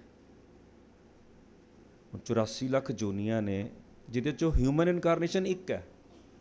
ਹੁਣ 83,99,999 ਹੋਰ ਨੇ। ਇੱਕ ਬੇਸਿਕ ਡਿਫਰੈਂਸ ਜੋ ਹਿਊਮਨ ਇਨਕਾਰਨੇਸ਼ਨ ਤੇ ਬਾਕੀਆਂ 'ਚ ਹੈ, ਅਸੀਂ ਬੰਦਗੀ ਕਰ ਸਕਦੇ ਹਾਂ, ਬਾਕੀ ਨਹੀਂ। ਇਹਦਾ ਮਤਲਬ ਜਿਹੜਾ ਬੇਸਿਕ ਡਿਫਰੈਂਸ ਹੈ ਮੇਰੀ ਜ਼ਿੰਦਗੀ ਦਾ ਮੇਨ ਕੰਮ ਹੋ ਗਿਆ, ਜਿਹਨੂੰ ਅਸੀਂ ਕਰਨੇ ਅਸੀਂ ਰਿਟਾਇਰ ਹੋ ਕੇ ਕਰਾਂਗੇ। ਹੁਣ ਵੀ ਤੁਸੀਂ ਦੇਖ ਲਓ ਜ਼ਿਆਦਾਤਰ ਯੰਗਸਟਰਸ ਕਿੰਨੇ ਨੇ ਸਾਡੇ ਵਿੱਚ। ਇੱਥੋਂ ਪਤਾ ਲੱਗਦਾ ਹੈ ਸਾਡੀ ਕੌਮ ਦੀ, ਸਾਡੇ ਸਮਾਜ ਦੀ, ਸਾਡੇ ਦੇਸ਼ ਦੀ ਤੇ ਦੁਨੀਆ ਦੀ ਇਹ ਗਲਾਨੀ ਕਿੱਥੇ ਆਈ ਹੈ। ਬਾਬਾ ਬੁੱਢਾ ਜੀ ਚਲੇ ਗਏ ਸੀ ਗੁਰੂ ਨਾਨਕ ਸਾਹਿਬ ਪਾਸ, ਕਹਿੰਦੇ ਨੇ ਵੀ ਛੋਟੀਆਂ ਲੱਕੜਾਂ ਨੂੰ ਪਹਿਲੇ ਅੱਗ ਲੱਗਦੀ ਹੈ। ਮਹਾਰਾਜ ਕਹਿੰਦੇ ਨੇ ਤੂੰ ਤੇ ਬਾਬਾ ਬੱਚਾ ਨਹੀਂ, ਬਾਬਾ ਬੁੱਢਾ ਨਾਮ ਪੈ ਗਿਆ। ਇਹ ਤੇ ਇੰਗਲਿਸ਼ ਵਿੱਚ ਵੀ ਕਹਿੰਦੇ ਨਾ ਕਈ, ਕੈਚ ਦੈਮ ਯੰਗ। ਕੋਰੀ ਸਲੇਟ ਹੁੰਦੀ ਜੋ ਮਰਜ਼ੀ ਲਿਖ ਲਓ, ਬਾਅਦ ਚੋਂ ਤੇ ਉਹ ਮੇਰੇ ਵਰਗੇ ਹੱਠੀ ਬਣ ਜਾਣਗੇ। ਜਿਵੇਂ ਜਿਵੇਂ ਉਮਰ ਵੱਧਦੀ ਰਹੇਗੀ ਸੁਭਾਅ ਪੱਕਦਾ ਰਹੇਗਾ। ਪਰ ਸੁਭਾਅ ਕਹਿੰਦੇ ਨੇ ਛੱਡਣਾ ਬੜਾ, ਕਹਿੰਦੇ ਵਾਰਿਸ ਸ਼ਾਹ ਕਹਿੰਦੇ ਨੇ ਵਾਰਿਸ ਸ਼ਾਹ ਨਾ ਜਾਣ ਆਦਤਾਂ। ਪਰ ਲੱਗਦਾ ਹੈ ਵਾਰਿਸ ਸ਼ਾਹ ਨੂੰ ਨਾ ਦਸਮ ਪਾਤਸ਼ਾਹ ਦੇ ਅੰਮ੍ਰਿਤ ਦੀ ਖੇਡ ਬਾਰੇ ਜਰਾ ਨਹੀਂ ਪਤਾ ਸੀਗਾ। ਸਾਰੀ ਉਮਰ ਬੰਦਾ ਸ਼ਰਾਬ ਪੀ ਰਿਹਾ, ਕੋਈ ਕਰਮ ਕਰ ਰਿਹਾ, ਭੈੜੇ ਕੰਮ ਕਰ ਰਿਹਾ, ਠੱਗੀਆਂ ਕਰ ਰਿਹਾ, ਚੋਰੀਆਂ ਕਰ ਰਿਹਾ। ਮਨ ਬਦਲਦਾ ਹੈ, ਪੰਚਾਂ ਕੇ ਬੇਸ਼ ਹੁੰਦਾ ਹੈ, ਬਦਲ ਗਈਆਂ ਆਦਤਾਂ ਸਾਰੀਆਂ, ਹੋ ਗਈਆਂ ਸਾਰੀਆਂ ਰਾਤੋਂ ਰਾਤ। ਜਾਂਦੀਆਂ ਪਰ ਕਿੱਦੀ ਜਾਣਗੀਆਂ? ਜੋ ਸ਼ਰਨ ਆਵੇ। ਹੁਣ ਕੰਠ ਉਹਨੂੰ ਲਾ ਰਿਹਾ ਜੋ ਸ਼ਰਨ 'ਚ ਆ ਰਿਹਾ, ਸ਼ਰਨ 'ਚ ਉਹ ਆਏਗਾ ਜੋ ਹੁਕਮ 'ਚ ਆਏਗਾ। ਜਿਹਨੇ ਆਪ ਦੇ ਮਨ ਦੀ ਛੱਡਤੀ, ਗੁਰੂ ਦੀ ਲੈ ਲਈ, ਆਪਣਾ ਮਨ ਡਰੋਪ ਕਰਤਾ। ਵਿਦਵਾਨ ਜਿਹੜੇ ਵੈਸਟਰਨ ਵਰਲਡ ਦੇ ਨਾ, ਉਹ ਮਨ ਦੇ ਆਰਕੀਟਾਈਪਸ ਨੇ ਜਿਹੜੇ, ਉਹ 3 ਤਰ੍ਹਾਂ ਦੇ ਦੱਸਦੇ ਨੇ। ਕੌਨਸ਼ੀਅਸ ਮਾਈਂਡ, ਅਨਕੌਨਸ਼ੀਅਸ ਮਾਈਂਡ ਤੇ ਸਬਕੌਨਸ਼ੀਅਸ ਮਾਈਂਡ। ਕਹਿੰਦੇ ਨੇ ਕੌਨਸ਼ੀਅਸ ਮਾਈਂਡ ਬੰਦੇ ਦਾ 2, 4, 5% ਹੀ ਹੁੰਦਾ ਹੈ। ਪਰ ਜਿਹੜੇ ਬੰਦੇ ਪ੍ਰੋਫੈਸਰ, ਵਕੀਲ, ਡਾਕਟਰ, ਇੰਜੀਨੀਅਰ, ਸਾਇੰਟਿਸਟ ਨੇ, ਉਹਨਾਂ ਦਾ 8-10% ਕੌਨਸ਼ੀਅਸ ਮਾਈਂਡ ਹੁੰਦਾ ਹੈ, ਜਾਗਰਤ ਮਨ ਹੁੰਦਾ ਹੈ। ਪੋਲੀਟੀਸ਼ੀਅਨਸ ਦਾ ਸਭ ਤੋਂ ਜ਼ਿਆਦਾ ਹੁੰਦਾ ਹੈ, ਕਿਉਂਕਿ ਜ਼ਿਆਦਾ ਬੰਦੇ ਨੂੰ ਬੇਵਕੂਫ ਬਣਾ ਲੈਂਦੇ ਨੇ, ਜ਼ਿਆਦਿਆਂ ਨੂੰ ਪਿੱਛੇ ਲਾ ਲੈਂਦੇ ਨੇ, ਉਹਨਾਂ ਦਾ ਜ਼ਿਆਦਾ ਜਾਗਿਆ ਹੁੰਦਾ। ਫਿਰ ਉਹਦਾ ਸਬਕੌਨਸ਼ੀਅਸ ਮਾਈਂਡ, ਫਿਰ ਅਨਕੌਨਸ਼ੀਅਸ ਮਾਈਂਡ ਹੈ। ਹੁਣ ਸਭ ਨੇ ਬੱਚੇ ਪੈਦਾ ਕੀਤੇ, ਪਾਲੇ। ਜਿੰਨੀ ਦੇਰ ਵਿੱਚ ਫਾਦਰ ਬੱਚੇ ਨੂੰ ਸੰਭਾਲ ਰਿਹਾ, ਕਹਿੰਦਾ ਇਹਨੂੰ ਲੱਗਦਾ ਭੁੱਖ ਲੱਗੀ ਹੈ, ਉਹ ਕਹਿੰਦੀ ਹਾਂ ਹਾਂ ਇਹਦਾ ਸੌਣ ਦਾ ਟਾਈਮ ਹੋ ਗਿਆ, ਕਹਿੰਦਾ ਜਾ ਫਟਾਫਟ ਦੁੱਧ ਪਾ ਲਿਆ, ਬੋਟਲ ਫੀਡਰ ਲੈ ਕੇ ਆਉਂਦੇ ਨੇ, ਇੰਨੀ ਦੇਰ ਬੱਚਾ ਸੋ ਗਿਆ। ਹੁਣ ਕੌਨਸ਼ੀਅਸ ਮਾਈਂਡ ਇਜ਼ ਸਲੀਪਿੰਗ, ਉਹ ਤਾਂ ਸੋ ਗਿਆ। ਫਿਰ ਵੀ ਮਾਂ ਕਹਿੰਦੀ ਹੈ ਆ ਮੇਰਾ ਰਾਜਾ ਬੇਟਾ ਮੂੰਹ ਖੋਲ, ਸੁੱਤਾ ਹੋਇਆ। ਜਿਹੜਾ ਉਹਦਾ ਅਨਕੌਨਸ਼ੀਅਸ ਮਾਈਂਡ ਹੈ, ਇੰਸਟਰਕਸ਼ਨ ਲੈਂਦਾ, ਮੂੰਹ ਖੋਲ ਦਿੰਦਾ। ਫਿਰ ਉਹਨੂੰ ਕਹੇਗੀ ਬੇਟਾ ਬੋਟਲ ਪਕੜ ਲੈ ਬੇਟਾ, ਇੱਕ ਹੱਥ ਨਾਲ ਫੜ ਲੇਗਾ। ਤੁਸੀਂ ਸਭ ਨੇ ਐਕਸਪੀਰੀਅੰਸ ਕੀਤਾ ਹੋਣਾ ਕਿ ਚੱਲ ਦੋਨੋਂ ਹੱਥਾਂ ਨਾਲ ਪਕੜ, ਦੋਨੋਂ ਹੱਥਾਂ ਨਾਲ ਫੜ ਲੇਗਾ। ਫਿਰ ਜਦੋਂ ਸੁੱਤੇ ਹੋਏ ਨੇ ਦੁੱਧ ਪੀ ਲਿਆ, ਬੋਤਲ ਖਾਲੀ ਹੋ ਗਈ ਨਾ, ਖਾਲੀ ਬੋਤਲ ਨਹੀਂ ਚੁੰਗ ਰਿਹਾ, ਸੁੱਤੇ ਨੂੰ ਪਤਾ ਲੱਗ ਗਿਆ ਖਾਲੀ ਹੋ ਗਈ। ਅਨਕੌਨਸ਼ੀਅਸ ਮਾਈਂਡ ਨੈਵਰ ਸਲੀਪਸ। ਮੂੰਹ 'ਚੋਂ ਬੋਤਲ ਕੱਢੇਗਾ, ਪਾਸਾ ਪਰਤੇਗਾ, ਸੋ ਜਾਏਗਾ। ਹੁਣ ਵੈਸਟਰਨ ਵਰਲਡ ਕਹਿੰਦਾ 3 ਤਰ੍ਹਾਂ ਦੇ ਮਾਈਂਡਸ, ਕੌਨਸ਼ੀਅਸ, ਸਬਕੌਨਸ਼ੀਅਸ, ਅਨਕੌਨਸ਼ੀਅਸ। ਜੋ ਅਸੀਂ ਗੁਰਮੁਖਾਂ ਦੀ ਸੰਗਤ ਕੀਤੀ, ਰਾਜਵੀਰ ਵੀਰ ਜੀ ਕੋਲੋਂ ਸਮਝਿਆ, ਸਾਡੇ ਮਿੱਤਰ ਪਿਆਰੇ ਪੁਰਾਣੇ ਬੇਲੀ ਬੈਠੇ ਨੇ, ਬਲਜੀਤ ਸਿੰਘ, ਇੰਦਰਜੀਤ, ਹਰਪਾਲ ਜੀ, ਸਾਰੇ ਸੰਗਤ ਕਰਦੇ ਰਹੇ ਉਹਨਾਂ ਦੀ, ਬੜਾ ਸਤਿਕਾਰ ਸਾਰੇ ਜੀ ਕਰਦੇ ਹਾਂ। ਮੇਰਾ ਛੋਟਾ ਵੀਰ ਬੈਠਾ ਸੀ, ਸਾਰੇ ਜਦੋਂ ਦਿੱਲੀ ਮੈਂ ਰਹਿੰਦਾ ਸੀ ਵੀਰ ਜੀ ਦੀ ਸੰਗਤ ਕਰਦੇ ਸੀ, ਚੰਗਾ ਸਮਾਂ ਬਿਤਾਉਂਦੇ ਸੀ। ਉਹ ਸਮਝਾਉਂਦੇ ਸੀ ਮਨ ਨੂੰ 2 ਹਿੱਸੇ 'ਚ ਵੰਡ ਦਿਓ। ਇੱਕ ਜੋ ਮੈਂ ਆਪਣੇ ਆਪ ਨੂੰ ਸੈਂਟਰ ਕਰਕੇ ਮੰਨ ਰਿਹਾ, ਜੋ ਚੰਚਲ ਮਨ ਹੈ, ਜੋ ਟਿਕ ਹੀ ਨਹੀਂ ਰਿਹਾ। ਜਦੋਂ ਮੈਂ ਆਪਣੇ ਆਪ ਨੂੰ ਹਰ ਚੀਜ਼ ਨੂੰ ਮੇਰਾ ਮਨ ਸੈਂਟਰਡ ਹੈ, ਉਹ ਇੱਕੋ ਮਨ ਹੈ। ਦੂਜਾ ਸਟੇਬਲ ਮਾਈਂਡ, ਇੱਕ ਤੇ ਮੂਵਿੰਗ ਮਾਈਂਡ ਹੈ।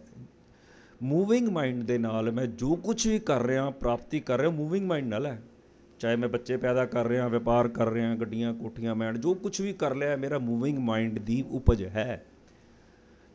ਪਰ ਮੂਵਿੰਗ ਮਾਈਂਡ ਨਾਲ ਕਮਾਇਆ ਹੋਇਆ ਕੁਝ ਵੀ ਨਾਲ ਨਹੀਂ ਜਾਣਾ।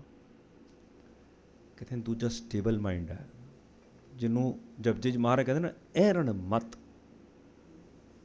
ਸਟੇਬਲ ਮਾਈਂਡ, ਜੋ ਲੋਹਾਰ ਦੇ ਅੱਗੇ ਲੋਹਾ ਲੱਗਾ ਹੁੰਦਾ ਜਾਂ ਮੋਚੀ ਨੇ ਅੱਗੇ ਰੱਖਿਆ ਹੁੰਦਾ ਜਿਹਦੇ ਤੇ ਜੁੱਤੀ ਠੋਕਦਾ ਹੈ, ਉਹ ਸਟੇਬਲ ਹੁੰਦਾ ਹੈ। ਜੇ ਉਹ ਮੂਵਿੰਗ ਹੋਏਗਾ ਤਾਂ ਜੁੱਤੀ ਨਹੀਂ ਠੋਕ ਸਕਦਾ।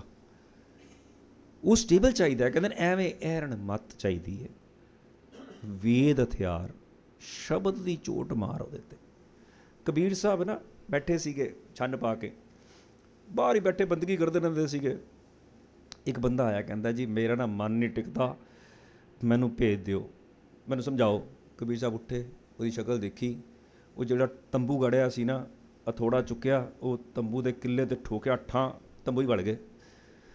ਕਹਿੰਦਾ ਚਲੋ ਹੁਣੇ ਬਾਹਰ ਆਉਂਦੇ ਨੇ। 10-15 ਮਿੰਟ ਬੈਠਾ ਰਿਹਾ, ਕਬੀਰ ਸਾਹਿਬ ਨਹੀਂ ਆਏ, ਚਲੇ ਗਿਆ ਵਾਪਸ।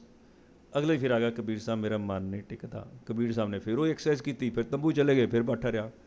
ਤੀਜੇ ਦਿਨ ਫਿਰ ਆਇਆ, ਜੀ ਮੇਰਾ ਮਨ ਨਹੀਂ ਟਿਕਦਾ। ਕਬੀਰ ਸਾਹਿਬ ਥੋੜਾ ਮਾਰ ਕੇ ਜਾਣ ਲੱਗੇ, ਮੈਂ ਫੜ ਲਈ। ਕਹਿੰਦਾ ਅੱਜ ਨਹੀਂ ਜਾਣ ਦਿਆਂਗਾ, ਮੈਂ ਬਾਹਰ ਬਹਿ ਚੱਲ ਜਾਂਦਾ, ਮੈਨੂੰ ਜਵਾਬ ਦੇ ਕੇ ਜਾਓ। ਕਹਿੰਦੇ ਤੈਨੂੰ ਰੋਜ਼ ਤੇ ਜਵਾਬ ਦੇ ਰਿਹਾ। ਮਨ ਰੂਪੀ ਕਿੱਲੇ ਤੇ ਨਾਮ ਰੂਪੀ ਥੋੜਾ ਮਾਰ, ਐਸਾ ਧਰਤੀ 'ਚ ਗੜ ਜਾਏਗਾ, ਕੋਈ ਵੀ ਨੇਰੀ ਤੇਰਾ ਤੰਬੂ ਨੂੰ ਖਾੜ ਕੇ ਲੈ ਜਾਏਗੀ, ਸਟੇਬਲ ਹੋ ਜਾਏਗਾ। ਐਰਣ ਮਤ, ਵੇਦ ਹਥਿਆਰ, ਸ਼ਬਦ ਦੀ ਚੋਟ ਮਾਰ। ਉਹਦੇ ਨਾਲ ਹੁਣ ਉਹ ਜਿਹੜਾ ਹੁਕਮ ਹੀ ਜਾਏਗਾ ਉਹ ਕਰੇਗਾ। ਜਿਹੜਾ ਬੰਦਾ ਹੁਕਮ ਚਲਾਉਂਦਾ ਹੈ ਉਹ ਹੁਕਮ 'ਚ ਨਹੀਂ ਆ ਸਕਦਾ। ਹੁਕਮ ਮੰਨਣ ਵਾਲਾ ਹੁਕਮ 'ਚ ਆਏਗਾ, ਉਹ ਹੋਮੇ ਛੱਡੇਗਾ। ਹੁਕਮ ਚਲਾਉਣ ਵਾਲਾ ਹੋਮੇ 'ਚ ਹੀ ਰਹੇਗਾ। ਕਿਉਂਕਿ ਸਾਡੇ ਕੋਲ ਆਉਂਦੇ ਸੀ ਬਾਪੂ ਜੀ, ਉਹ ਕਹਿੰਦੇ ਹੁੰਦੇ ਸੀਗੇ, ਉਹ ਬਲਿਆ ਰੌਲਾ ਇਹ ਹੀ ਹੈ, ਮੇਰੀ ਤੂੰ ਮੰਨ, ਤੇਰੀ ਮੈਂ ਨਹੀਂ ਮੰਨਾਂਗਾ। ਤੂੰ ਮੇਰੀ ਸੁਣ, ਤੇਰੀ ਮੈਂ ਨਹੀਂ ਸੁਣਾਂਗਾ। ਤੀਜੀ ਪ੍ਰੋਬਲਮ ਹੈ ਵੇ, ਹੁਣ ਤੂੰ ਮੈਨੂੰ ਮੱਤ ਦੇਂਗਾ। ਇੱਥੇ ਫਸੇ ਸਾਰੇ, ਇਹ 3 ਗੱਲਾਂ 'ਚ ਫਸੇ। ਦੂਜੇ ਉੱਤੇ ਡੋਮੀਨੈਂਟ ਹੋ ਕੇ ਰਹਿਣਾ, ਇਹ ਹੋਮੇ ਦੀ ਨਿਸ਼ਾਨੀ ਹੈ।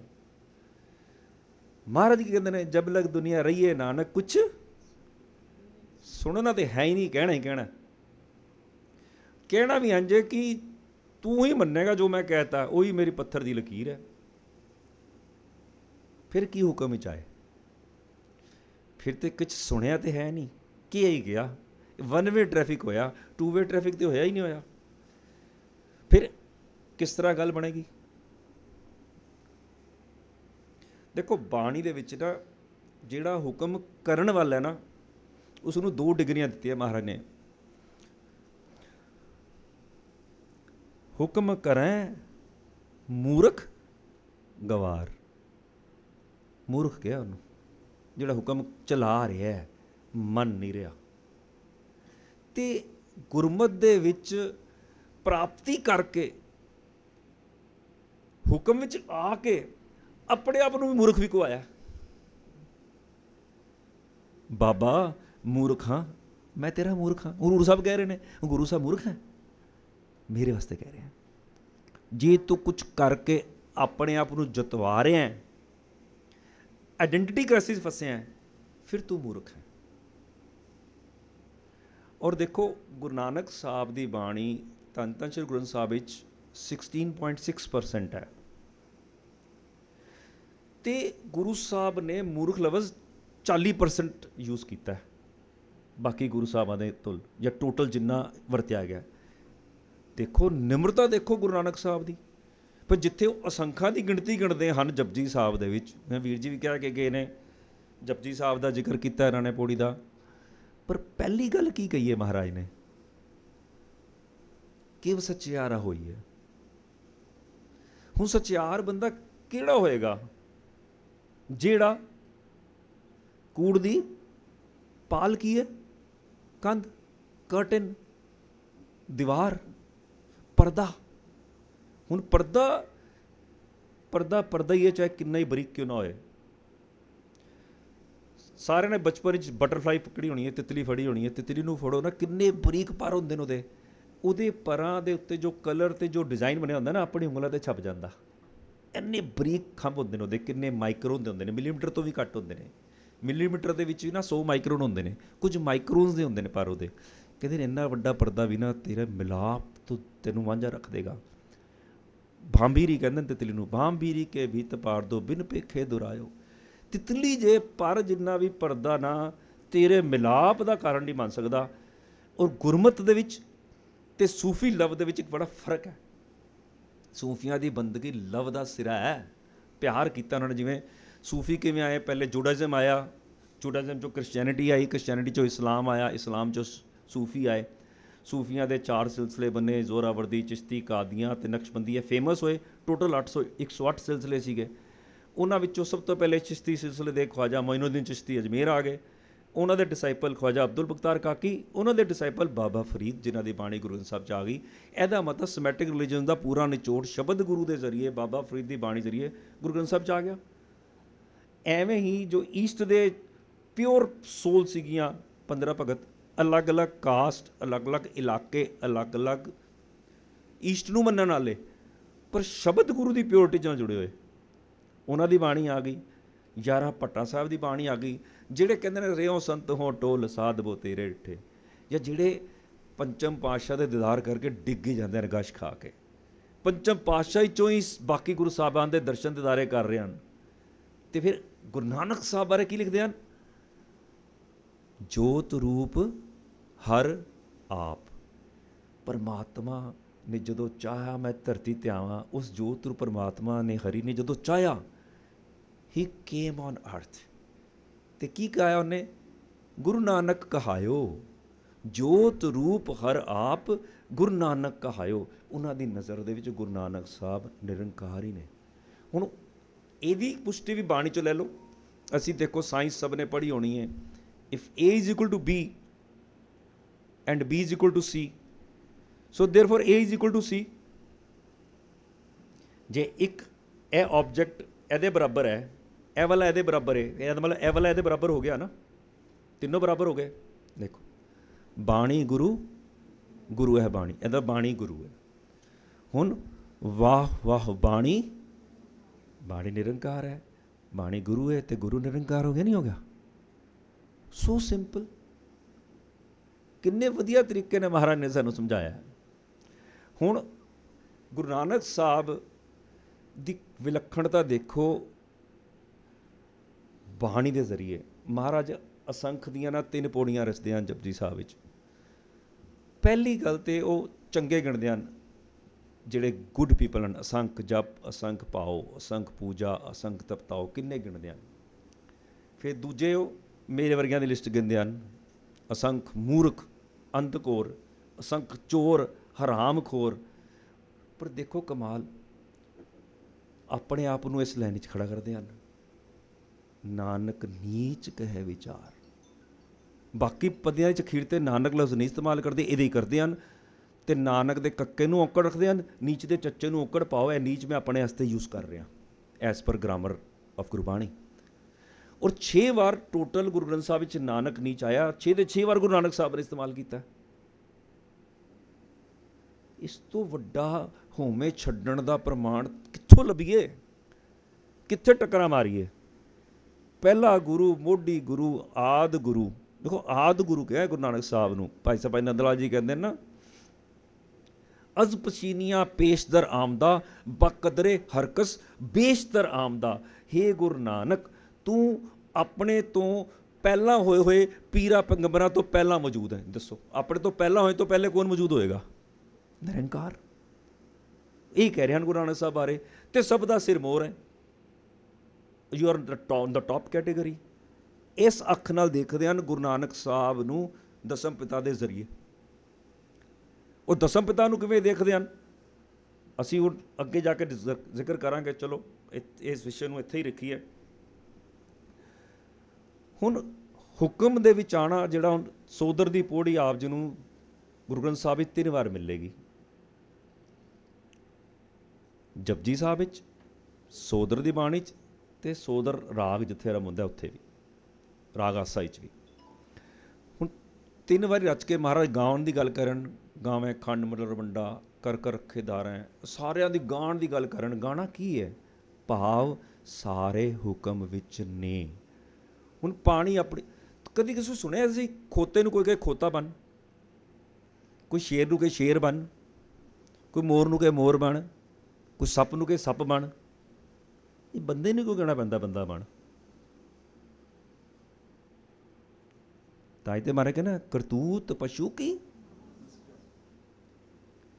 ਹਰਕਤਾਂ ਤੇ ਤੈਨੂੰ ਤਾਂ ਬਣਾਇਆ ਸੀ ਬੰਦਾ, ਤੇਰੇ ਪੋਟੈਂਸ਼ੀਅਲ ਸੀਗੇ ਰੱਬ ਬਣਨ ਦੇ। ਇੱਕ ਪੇਂਟਰ ਸੀਗਾ, ਇਹ ਓਰੀਜਨਲ ਸਟੋਰੀ ਹੈ ਗਲਫ ਦੀ, ਮਾਰੂਥਲ ਦੀ। ਉਹਦੇ ਚਿੱਤ ਵਿੱਚ ਆਇਆ ਕਿ ਮੈਂ ਅੱਲਾਹ ਤਾਲਾ ਦੀ ਤਸਵੀਰ ਬਣਾਵਾਂ। ਉਸ ਨੇ ਕੋਈ ਮਦਰਸਾ ਨਹੀਂ ਛੱਡਿਆ, ਕੋਈ ਉਸ ਨੇ ਚਿਲਡਰਨ ਹੋਮ ਨਹੀਂ ਛੱਡਿਆ ਵੀ ਬੱਚਿਆਂ 'ਚ ਕਹਿੰਦੇ ਅੱਲਾ ਵਸਦਾ, ਰੱਬ ਵਸਦਾ ਹੈ। ਕੋਈ ਬਾਗ ਬਗੀਚੇ ਨਹੀਂ ਛੱਡੇ, ਕੋਈ ਮੈਨੂੰ ਬੰਦਾ ਮਿਲ ਜਾਏ ਅੱਲਾ ਵਰਗਾ। ਜਾਂਦੇ ਜਾਂਦੇ ਨੂੰ ਇੱਕ ਗਡਰੀਆ ਮਿਲ ਗਿਆ, ਬੜੀ ਮਸਤੀ ਦੇ ਨਾਲ ਭੇਡਾਂ ਚਾਰ ਰਿਹਾ, ਪੇੜ ਦੀ ਛਾਂ 'ਤੇ ਬੈਠਾ, ਪੇੜ ਦੇ 'ਚੋਂ ਧੁੱਪ ਦਾ ਪਰਤੀਆਂ 'ਚੋਂ ਛੰਨ ਕੇ ਕੁਝ ਦੇ ਮੂੰਹ 'ਤੇ ਪੈ ਰਹੀ, ਕੁਝ ਨਹੀਂ ਪੈ ਰਹੀ। ਉਹਨੂੰ ਬੜਾ ਨਜ਼ਾਰਾ ਆਇਆ। ਕਹਿੰਦਾ ਆਹ ਅੱਲਾ ਐਂ ਦਾ ਹੋਏਗਾ। ਕਹਿੰਦਾ ਇਹ ਬੱਚੇ ਤੂੰ ਬਹਿ ਜਾ, ਮੈਂ ਤੇਰੀ ਤਸਵੀਰ ਬਣਾਉਣੀ। ਬਣਾਤੀ। ਕਹਿੰਦਾ ਅੱਲਾ ਐਂ ਦਾ ਹੋਏਗਾ, ਇੰਨਾ ਮਾਸੂਮ, ਇੰਨਾ ਪਿਆਰਾ, ਇੰਨਾ ਸਹਿਜ ਵਿੱਚ, ਇੰਨਾ ਸੋਜ਼ ਵਿੱਚ, ਇੰਨਾ ਆਨੰਦ ਵਿੱਚ, ਇੰਨਾ ਹੁਕਮ ਵਿੱਚ, ਇਹ ਹੀ ਹੋਏਗਾ, ਐਵੇਂ ਦਾ ਹੀ ਹੋਏਗਾ। ਬਣਾਤੀ ਉਹਨੇ ਤਸਵੀਰ, ਲੈ ਗਿਆ ਘਰ।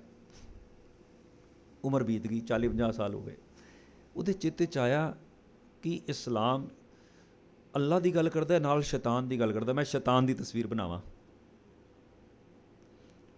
ਸਾਰੇ ਜੂਏ ਘਰ ਛੱਡੇ, ਜੁਆਰੀਆਂ ਦੇ ਅੱਡੇ, ਵੈਸ਼ਿਆਂ ਦੇ ਟਿਕਾਣੇ 'ਤੇ ਗਿਆ। ਫਿਰ ਕਹਿੰਦਾ ਮੈਂ ਜੇਲ੍ਹਾਂ 'ਚ ਜਾਂਦਾ, ਜੇਲ੍ਹਾਂ 'ਚ ਚਲੇ ਗਿਆ। ਜੇਲ੍ਹ 'ਚ ਜਾਂਦੇ ਜਾਂਦਾ ਕਹਿੰਦੇ ਉੱਧਰ ਨਾ ਜਾਈ, ਬੜਾ ਖੁੰਖਾਰ ਜਿਹਾ ਹੈਗਾ ਕੈਦੀ, ਉਹਨੂੰ ਬੰਦ ਕੀਤਾ। ਕੋਈ ਨਹੀਂ ਜਾਂਦਾ ਉਹਦੇ ਨੇੜੇ, ਉਹ ਸਲਾਖਾਂ 'ਚੋਂ ਵੀ ਪੈਣ ਨੂੰ ਪੈਂਦਾ। ਕਹਿੰਦਾ ਨਹੀਂ ਮੈਂ ਦਿਖਾਓ। ਦੇਖਦਾ ਇੰਨੀ ਭਿਆਨਕ ਸ਼ਕਲ, ਇੰਨਾ ਕਰੂਪ, ਇੰਨਾ ਅਗਲੀ। ਕਹਿੰਦਾ ਐਂ ਦਾ ਹੀ ਹੋਏਗਾ ਸ਼ੈਤਾਨ। ਕਹਿੰਦਾ ਮੈਂ ਤੇਰੀ ਤਸਵੀਰ ਬਣਾਉਣੀ ਹੈ, ਰੁਕ ਜਾ, ਬਹਿ ਜਾ। ਉਹ ਜਿਹੜਾ ਬੰਦਾ ਇੰਨਾ ਔਖਾ ਹੁੰਦਾ ਸੀ, ਇੰਨੀਆਂ ਗਾਲਾਂ ਕੱਢਦਾ ਸੀਗਾ, ਉਹਨੂੰ ਰੋਟੀ ਵੀ ਦੂਰੋਂ ਸੁੱਟ ਕੇ ਪਾਉਂਦੇ ਸੀਗੇ, ਸਾਹਮਣੇ ਬਹਿ ਕੇ ਰੋਣ ਲੱਗ ਗਿਆ। ਕਹਿੰਦਾ ਕਿਉਂ, ਤੈਨੂੰ ਡਰ ਲੱਗ ਰਿਹਾ, ਤੂੰ ਸ਼ੈਤਾਨ ਹੈ? ਕਹਿੰਦਾ ਨਹੀਂ। ਕਹਿੰਦਾ ਤੂੰ ਨਹੀਂ ਮੈਨੂੰ ਪਛਾਣਿਆ, ਮੈਂ ਉਹੀ ਗਡਰੀਆਂ ਅੱਜ ਦੀ ਤੂੰ ਤਸਵੀਰ ਬਣਾਈ ਸੀ, ਅੱਲਾ ਇਹੋ ਜਿਹਾ ਹੋਏਗਾ, ਮੈਂ ਉਹੀ ਹਾਂ। ਇਹਦਾ ਮਤਲਬ ਇੱਕ ਇਨਸਾਨ ਵਿੱਚ ਦੋਨੋਂ ਪੋਟੈਂਸ਼ੀਅਲਸ ਨੇ, ਜਾਂ ਰੱਬ ਬਣ ਜਾ ਜਾਂ ਸ਼ੈਤਾਨ ਬਣ ਜਾ। ਕਿਹੜੀ ਐਨਰਜੀ ਨੂੰ ਅਸੀਂ ਫੀਡ ਕਰ ਰਹੇ ਹਾਂ, ਕਿੱਧਰ ਜ਼ੋਰ ਲਾ ਰਹੇ ਹਾਂ, ਉਹ ਗੱਲ ਬਣ ਜਾਣੀ ਹੈ, ਉਹ ਬਣ ਹੀ ਜਾਣੀ ਹੈ। ਪਰ ਜਦੋਂ ਅਸੀਂ ਆਪਣੇ ਮਨ ਦੇ ਹੱਠ 'ਚੋਂ, ਹੋਮੇ ਵਿੱਚੋਂ ਬੰਦਗੀ ਵੀ ਲੱਭਾਂਗੇ ਨਾ, ਢੀਠਤਾਈ 'ਚੋਂ, ਉੱਥੇ ਵੀ ਤਪਲਾ ਖਾ ਜਾਵਾਂਗੇ। ਜਿਵੇਂ ਇੱਕ ਪੰਡਿਤ ਜੀ ਨੇ ਬੜੀ ਬੰਦਗੀ ਕਰ ਲਈ, ਕਹਿੰਦੇ ਰੱਬ ਆ, ਰੱਬ ਆ, ਰੱਬ ਨੂੰ ਕਰ ਲਿਆ ਪ੍ਰਗਟ, ਰੱਬ ਪ੍ਰਗਟ ਹੋ ਗਿਆ। ਕਹਿੰਦੇ ਰੱਬ ਮੈਨੂੰ ਤੇਰਾ ਭੇਦ ਪਾਣਾ ਹੈ। ਕਹਿੰਦਾ ਭੇਦ ਨਾ ਪਾ, ਪਿਆਰ ਮੰਗ ਲੈ, ਪ੍ਰੇਮ ਮੰਗ ਲੈ। ਕਹਿੰਦਾ ਨਾ ਤੇਰਾ ਭੇਦ ਪਾਣਾ ਹੈ। ਕਹਿੰਦਾ ਅੱਛਾ ਦੱਸ। ਕਹਿੰਦਾ ਤੂੰ ਸਭ ਵਿੱਚ ਹੈ? ਕਹਿੰਦਾ ਹਾਂ। ਕਹਿੰਦਾ ਬਰਾਬਰ ਹੈ? ਕਹਿੰਦਾ ਹਾਂ। ਕਹਿੰਦਾ ਜਾ ਫਿਰ, ਤੇਰੀ ਲੋੜ ਹੀ ਨਹੀਂ, ਤੇਰਾ ਭੇਦ ਮਿਲ ਗਿਆ, ਸਾਰਿਆਂ 'ਚ ਤੂੰ ਬਰਾਬਰ ਹੀ ਹੈ। ਤੇ ਕਿਸੇ 'ਚ ਤੂੰ 10%, ਕਿਸੇ 'ਚ 100%, ਕਿਸੇ 'ਚ 99% ਨਹੀਂ, ਸਭ 'ਚ 100% ਹੈ। ਕਹਿੰਦਾ ਯੈਸ। ਹੁਣ ਬੰਦਗੀ ਕਰ ਕਰਕੇ ਆ ਰਿਹਾ, ਕਿੰਨੇ ਸਾਲ ਬੈਠਾ ਰਿਹਾ, ਤਪੱਸਿਆ ਕਰਦਾ, ਜੰਗਲ 'ਚ ਆ ਰਿਹਾ, ਅੱਗੋਂ ਦੇਖਦਾ ਪਿੰਡ ਖਾਲੀ ਹੋ ਕੇ ਦੌੜ ਰਿਹਾ ਸਾਰਾ। ਕਹਿੰਦਾ ਕੀ ਹੋ ਗਿਆ? ਕਹਿੰਦਾ ਪਿੰਡ 'ਚ ਮਸਤ ਹਾਥੀ ਘੁੰਮ ਗਿਆ ਅਤੇ ਉਹ ਕਈ ਮਕਾਨ ਤੋੜਦੇ, ਕਈ ਉਹਨੇ ਟਰੀਜ਼ ਅਪਰੂਟ ਕਰਤੇ, ਜਿਹੜਾ ਬੰਦਾ ਅੱਗੇ ਆ ਰਿਹਾ ਸੂੰਡ ਨਾਲ ਚੁੱਕ ਕੇ ਪਰੇ ਮਾਰ ਰਿਹਾ, ਪੈਰ ਦੇ ਥੱਲੇ ਲਿਤਾੜ ਰਿਹਾ, ਕਈ ਮਾਰ ਵੀ ਦਿੱਤੇ ਉਹਨੇ। ਕਹਿੰਦਾ ਹਟੋ, ਮੈਂ ਦੇਖਦਾ। ਤੂੰ ਕਹਿੰਦੇ ਨੇ ਹਟ ਜਾ ਯਾਰ, ਹਾਥੀ ਮਸਤਿਆ ਪਿਆ। ਕਹਿੰਦਾ ਇਹ ਹਾਥੀ ਤੇਰੇ 'ਚ ਰੱਬ ਹੈ ਪੂਰਨ, ਮੇਰੇ 'ਚ ਵੀ ਰੱਬ ਹੈ, ਰੱਬ ਨੂੰ ਨਹੀਂ ਮਾਰਦਾ, ਰੁਕ ਜਾ। ਉਹ ਹਾਥੀ ਆਇਆ, ਉਹਨੇ ਸੂੰਡ ਨਾਲ ਪਕੜਿਆ, ਨੀਚੇ ਸੁੱਟਿਆ ਅਤੇ ਪੈਰ ਮਾਰਿਆ, ਹੋ ਗਿਆ। 8 ਪਸਲੀਆਂ ਟੁੱਟ ਗਈਆਂ, ਬੈਠੇ ਹਸਪਤਾਲ 'ਚ, ਹਾਏ ਹਾਏ ਹਾਏ। ਕਹਿੰਦੇ ਰੱਬ ਦੁਬਾਰਾ ਆ ਗਿਆ। ਰੱਬ ਕਹਿੰਦਾ ਹਾਂ ਬੱਚੇ ਹੁਣ ਦੱਸ ਕੀ ਹੋਇਆ? ਕਹਿੰਦਾ ਤੂੰ ਕਿਹਾ ਸੀ ਮੈਂ ਸਭ ਵਿੱਚ ਪੂਰਨ ਹਾਂ। ਕਹਿੰਦੇ ਹਾਂ। ਕਹਿੰਦਾ ਹਾਥੀ ਸੀਗਾ ਤੂੰ? ਕਹਿੰਦਾ ਹਾਂ। ਕਹਿੰਦਾ ਮੇਰੇ 'ਚ? ਕਹਿੰਦਾ ਹਾਂ। ਕਹਿੰਦਾ ਆਪਣੇ ਆਪ ਨੂੰ ਕਿਉਂ ਮਾਰਿਆ ਪਹਿਲੇ ਦੱਸ? ਇਹ ਜਿੱਦ 'ਚੋਂ ਲੱਭ ਰਿਹਾ, ਬੰਦਗੀ ਵੀ ਹਉਮੈ 'ਚੋਂ ਲੱਭ ਰਿਹਾ। ਕਹਿੰਦਾ ਅੱਛਾ ਇੱਕ ਗੱਲ ਦੱਸ ਮੈਨੂੰ, ਤੇਰੀ ਗੱਲ ਦਾ ਮੈਂ ਜਵਾਬ ਦੇਣਾ, ਪਰ ਜਦੋਂ ਹਾਥੀ ਤੈਨੂੰ ਚੁੱਕ ਕੇ ਮਾਰ ਰਿਹਾ ਸੀਗਾ, ਤੂੰ ਤੇ ਹਾਥੀ ਸੀ, ਹੋਰ ਵੀ ਸੀ? ਕਹਿੰਦਾ 1000 1500 ਬੰਦਾ ਸੀਗਾ, ਪਿੰਡ ਦੇ ਪਿੰਡ ਇਕੱਠੇ ਹੋਏ ਸੀਗੇ, ਤਮਾਸ਼ਾ ਦੇਖ ਰਹੇ ਸੀਗੇ। ਕਹਿੰਦਾ ਫੇਰ? ਕਹਿੰਦਾ ਸਾਰੇ ਸ਼ੋਰ ਮਚਾ ਰਹੇ ਸੀ, ਪੰਡਿਤ ਜੀ ਸਾਈਡ 'ਚ, ਹਾਥੀ ਪਾਗਲ ਹੋਇਆ।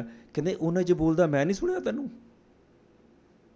ਉਹਨਾਂ 1500 ਬੰਦੇ ਵਿੱਚ ਮੈਂ ਹੀ ਬੋਲ ਰਿਹਾ ਸੀ ਪਾਸੇ ਹੋ ਜਾ, ਉਹ ਨਹੀਂ ਸੁਣਦਾ ਤੂੰ? ਆਪਣੀ ਹਉਮੈ 'ਚੋਂ ਲੱਭ ਰਿਹਾ, ਬੰਦਗੀ ਵੀ ਹਉਮੈ 'ਚੋਂ ਲੱਭ ਰਿਹਾ, ਪ੍ਰੇਮ ਵੀ ਹਉਮੈ 'ਚੋਂ ਲੱਭ ਰਿਹਾ। ਦੱਸੋ ਜਿਹੜੀ ਬੇੜੀ 'ਚ, ਧਿਆਨ ਨਾਲ ਸੁਣਨਾ, ਜਿਹੜੀ ਬੇੜੀ 'ਚ ਬਹਿ ਕੇ ਨਦੀ ਪਾਰ ਕਰਨੀ ਸੀ, ਉਹ ਨਦੀ 'ਚ ਨਹੀਂ ਡੁੱਬਿਆ, ਬੇੜੀ 'ਚ ਡੁੱਬ ਕੇ ਮਰ ਗਿਆ। ਇਸ ਤੋਂ ਵੱਡਾ ਦੁਖਾਂਤ ਕੀ ਹੋਏਗਾ? ਨਦੀ 'ਚ ਡੁੱਬ ਕੇ ਮਰ ਜਾਂਦਾ, ਗਿਰ ਗਿਆ, ਤੈਨੂੰ ਨਹੀਂ ਤੈਰਨਾ ਆਉਂਦਾ, ਸਮਝ ਆਈ? ਬੇੜੀ 'ਚ ਜਿਹੜਾ ਪਾਣੀ ਪਿਆ ਸੀ ਉਹਦੇ 'ਚ ਡੁੱਬ ਕੇ ਮਰ ਗਿਆ, ਜਿਹੜੀ ਬੇੜੀ 'ਚ ਪਾਰ ਹੋਣਾ ਸੀਗਾ। ਇਹ ਗੁਰਮੁਖ ਪਿਆਰੇ ਸਮਝਾਉਂਦੇ ਸੀਗੇ, ਕਹਿੰਦੇ ਹਉਮੈ ਤੋਂ ਬਚੋ, ਬੜੀ ਮਾੜੀ ਚੀਜ਼ ਹੈ, ਇਹ ਸੂਖਮ ਵੀ ਹੁੰਦੀ ਹੈ, ਬੜੀ ਲੱਗ ਜਾਂਦੀ ਹੈ। ਬੜੇ ਗੁਰਮੁਖ ਪਿਆਰੇ ਕਹਿੰਦੇ ਇੱਕ ਬੰਦਾ ਗੁਰੂ ਦੀ ਗੋਦ 'ਚ ਬੈਠਾ, ਸੰਗਤ ਦੀ ਹਜ਼ੂਰੀ 'ਚ ਬੈਠਾ, ਫਿਰ ਤੇ ਨਹੀਂ ਉਹਨੂੰ ਹਉਮੈ ਲੱਗ ਸਕਦੀ ਨਾ। ਮਹਾਰਾਜ ਦੀ ਹਜ਼ੂਰੀ 'ਚ ਬੈਠਾ, ਸੰਗਤ ਦੀ ਵਾੜ 'ਚ ਬੈਠਾ, ਫਿਰ ਕਿੱਥੋਂ ਹਉਮੈ ਲੱਗੇਗੀ? ਮੈਂ ਚੁੱਪ ਰਿਹਾ। ਮੈਂ ਕਿਹਾ ਦੱਸੋ, ਮੈਂ ਕਿਹਾ ਜ਼ਰੂਰ ਕੋਈ ਗੱਲ ਹੋਏਗੀ ਇਹਨਾਂ ਕੋਲ, ਮੈਂ ਦੱਸੋ ਗੱਲ ਕੀ ਹੈ? ਕਹਿੰਦਾ ਜੀ ਉਸਨੇ ਲੈਕਚਰ ਦਿੱਤਾ, 5 ਜਕਾਰੇ ਫਾਲਤੂ ਛੱਡੇ ਗਏ ਨਾ, ਉਹਦੀ ਵੀ ਹਉਮੈ ਲੱਗੀ। ਆਹਾ ਹਾ, ਅੱਜ ਤੇ ਮੈਂ ਕਮਾਲ ਕਰਤੀ। ਕਹਿੰਦੇ ਐਡੀ ਸੂਖਮ ਹੈ, ਗੁਰੂ ਦੀ ਗੋਦੀ 'ਚ ਬੈਠੇ ਵੀ ਲੱਗ ਜਾਂਦੀ ਹੈ। ਗੁਰੂ ਹੀ ਬਚਾਏ। ਸੰਗਤ ਦੀ ਕੋਈ ਕਲੈਕਟਿਵ ਨਿਗਾਹ ਕਰਦੇ, ਸੰਗਤ ਦੀ ਕੋਈ ਚਰਨ ਦੂਰ ਮਿਲ ਜਾਏ, ਬਚਾਅ ਹੋ ਜਾਏ, ਕੋਈ ਅਰਦਾਸ ਲੱਗ ਜਾਏ। ਆਪ ਦੇ ਮਨ ਨਾਲ ਤੇ ਬੰਦਾ ਗਿਆ, ਕਿਉਂਕਿ ਮਨ ਨੇ ਆਈਆਂ ਕਰਨੀਆਂ ਨੇ, ਮਨ ਆਈਆਂ, ਉਹਨੂੰ ਛੱਡਣਾ, ਉਹਨੂੰ ਡਰੋਪ ਕਰਨਾ, ਗੁਰੂ ਦੇ ਦੱਸੇ ਮਾਰਗ 'ਤੇ ਤੁਰਨਾ, ਇਹੀ ਖੇਡ ਵੱਡੀ ਹੈ।